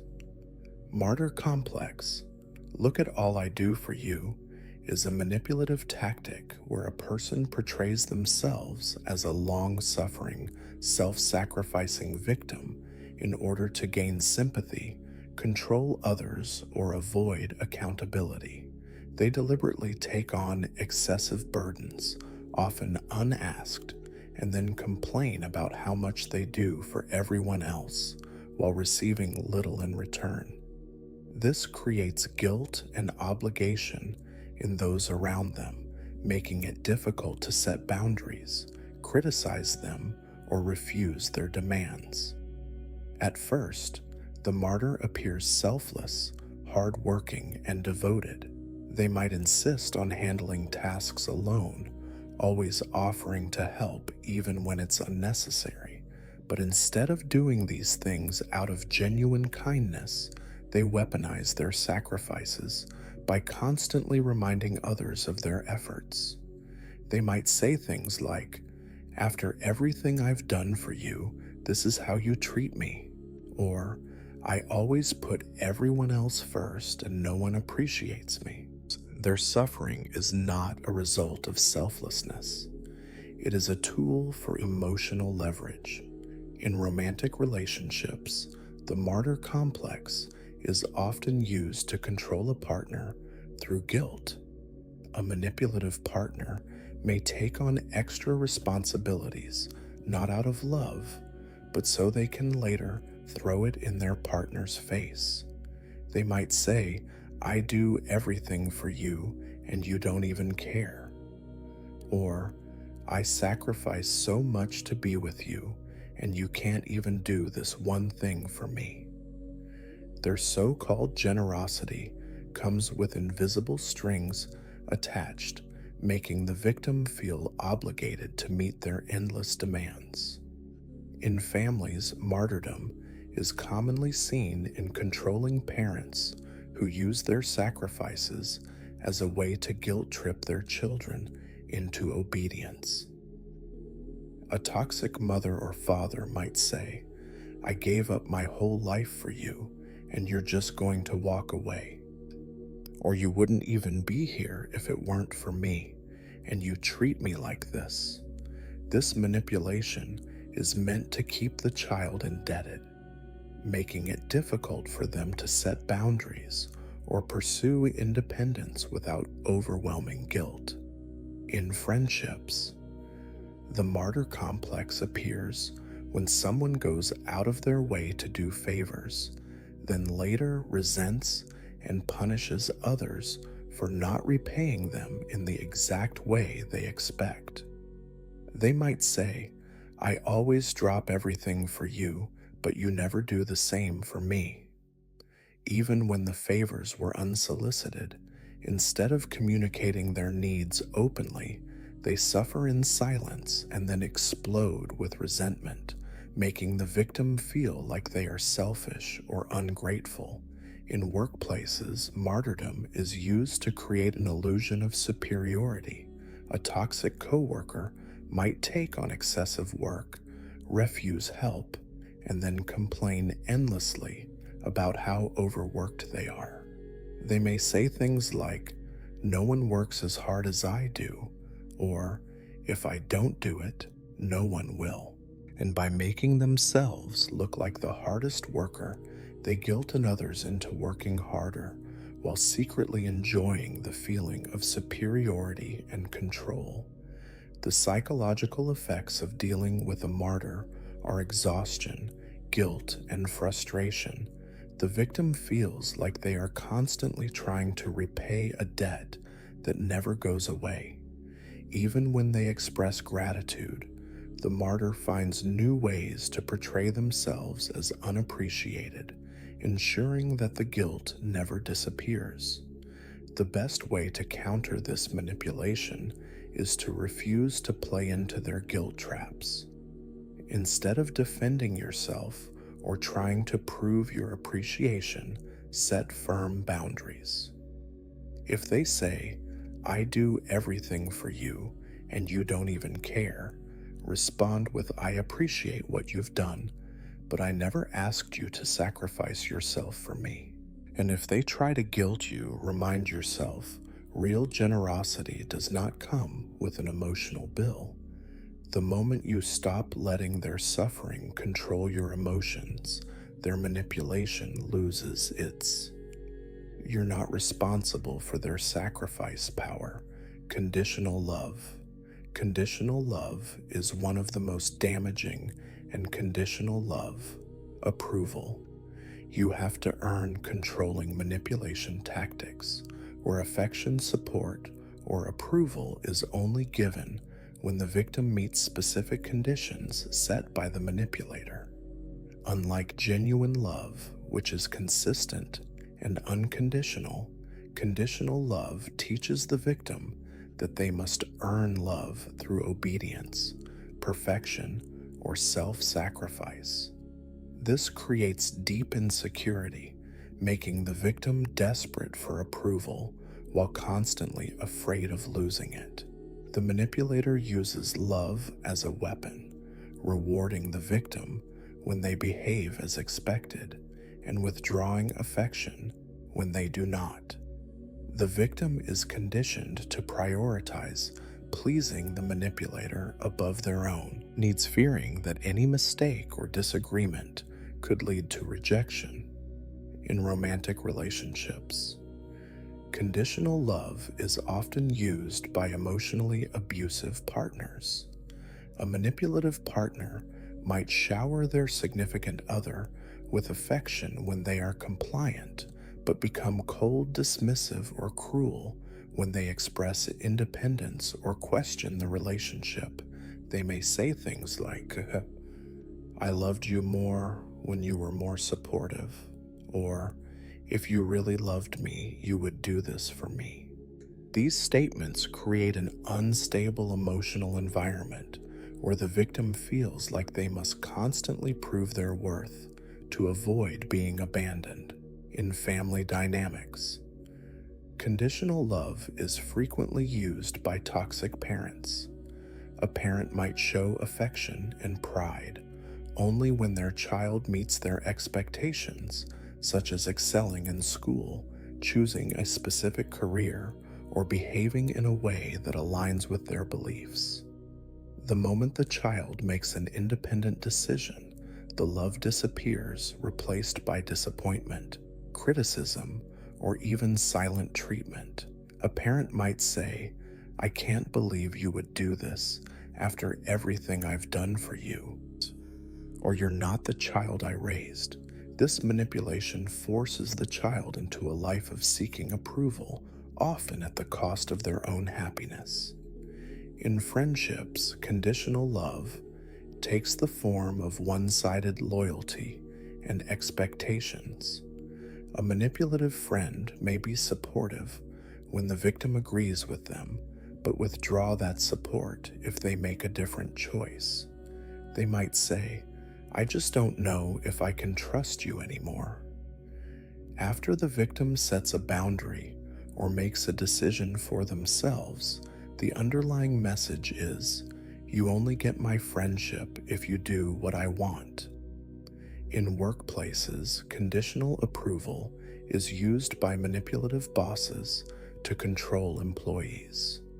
A boss may act supportive and encouraging when an employee overworks themselves, but becomes dismissive or critical if they request time off, set boundaries, or question unfair treatment. They might say, "I thought you were dedicated, but maybe I was wrong," and implying that respect and recognition are not freely given, but must be constantly earned. The psychological effects of conditional love are devastating. The victim often feels unworthy, anxious, and desperate for validation. They learn that love is not something they deserve, but something they must earn through self-sacrifice. Over time, they may become people pleasers, afraid to express their own needs for fear of being abandoned. The best way to break free from conditional love is to realize that real love does not come with terms and conditions. If someone only shows love or approval when you behave a certain way, they do not love you, they love controlling you. The strongest response is to reject the idea that you must perform for love. When a manipulator says, "I don't know if I can love you if you do this," respond with, "Then that's not real love." Unconditional love does not disappear when mistakes are made, when opinions differ, or when independence is asserted. Anyone who makes you feel like love is something you must earn does not truly love you. They are using you. The moment real love doesn't come with strings, you stop fearing their rejection. Their control disappears. Planned chaos. Planned chaos. When confusion is the control. Chaos is a manipulation tactic where a person intentionally creates confusion, disorder, or emotional instability to keep others distracted, overwhelmed, or dependent on them. The goal is to control people through uncertainty, ensuring they are too preoccupied with reacting to the chaos to ever question, resist, or recognize the manipulator's true intentions. This tactic is used in toxic relationships, dysfunctional workplaces, manipulative friendships, and controlling family dynamics, where unpredictability is a tool of power. Unlike natural chaos, which happens by accident, planned chaos is deliberate. The manipulator stirs up conflict, miscommunication, or crisis, and then either steps in as the hero to solve the problem or sits back and watches as everyone scrambles to fix the mess they created. The victim's caught in a cycle of reacting rather than thinking critically, remain disoriented and emotionally drained, making them easier to manipulate. This tactic often begins with constant contradictions and mixed signals. A manipulative person may give one set of expectations one day and an entirely different set the next, making the victim feel like they are always failing. A toxic boss, for example, may praise an employee for being independent one week, but criticize them for not being a team player the next. The unpredictability keeps the employee second-guessing themselves, unable to trust their own instincts. In romantic relationships, planned chaos is used to create emotional instability and dependency. A manipulative partner may swing between love and cruelty, saying things like, "I can't live without you one day, and maybe we should take a break the next." They might manufacture unnecessary fights over small things, keep their partner guessing about their feelings, or constantly change their stance on what they want. This emotional roller coaster leaves the victim desperate for stability, causing them to cling to the manipulator for reassurance, the very person who is causing the instability. In families planned, chaos is often used by narcissistic or controlling parents.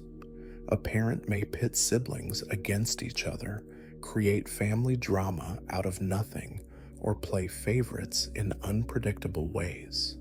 They may repeatedly change the rules of what is acceptable, making their children feel like they are always walking on eggshells.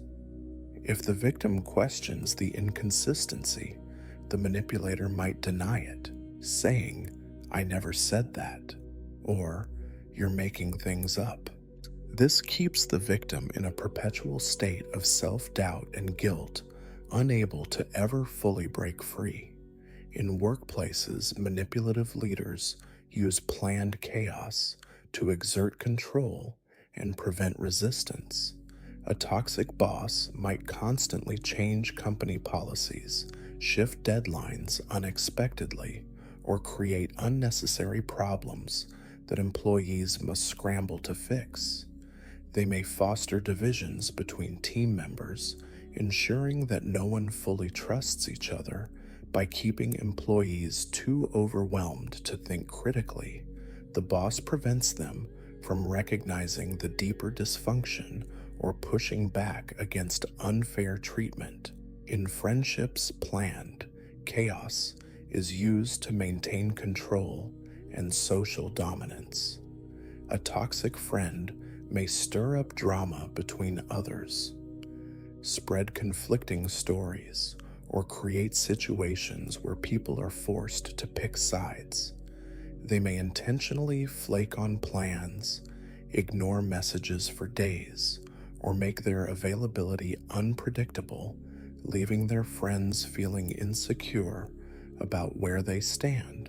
This ensures that the victim remains emotionally dependent, always trying to stay in the manipulator's good graces. The psychological effects of planned chaos are mental exhaustion, anxiety, and learned helplessness. The victims become so used to instability that they stop expecting clarity or fairness, accepting the manipulator's unpredictable behavior as normal. Over time, they may lose trust in their own judgment, believing that they are the ones who are being too sensitive, too demanding, or too difficult. Breaking free from planned chaos requires recognizing the pattern and refusing to engage.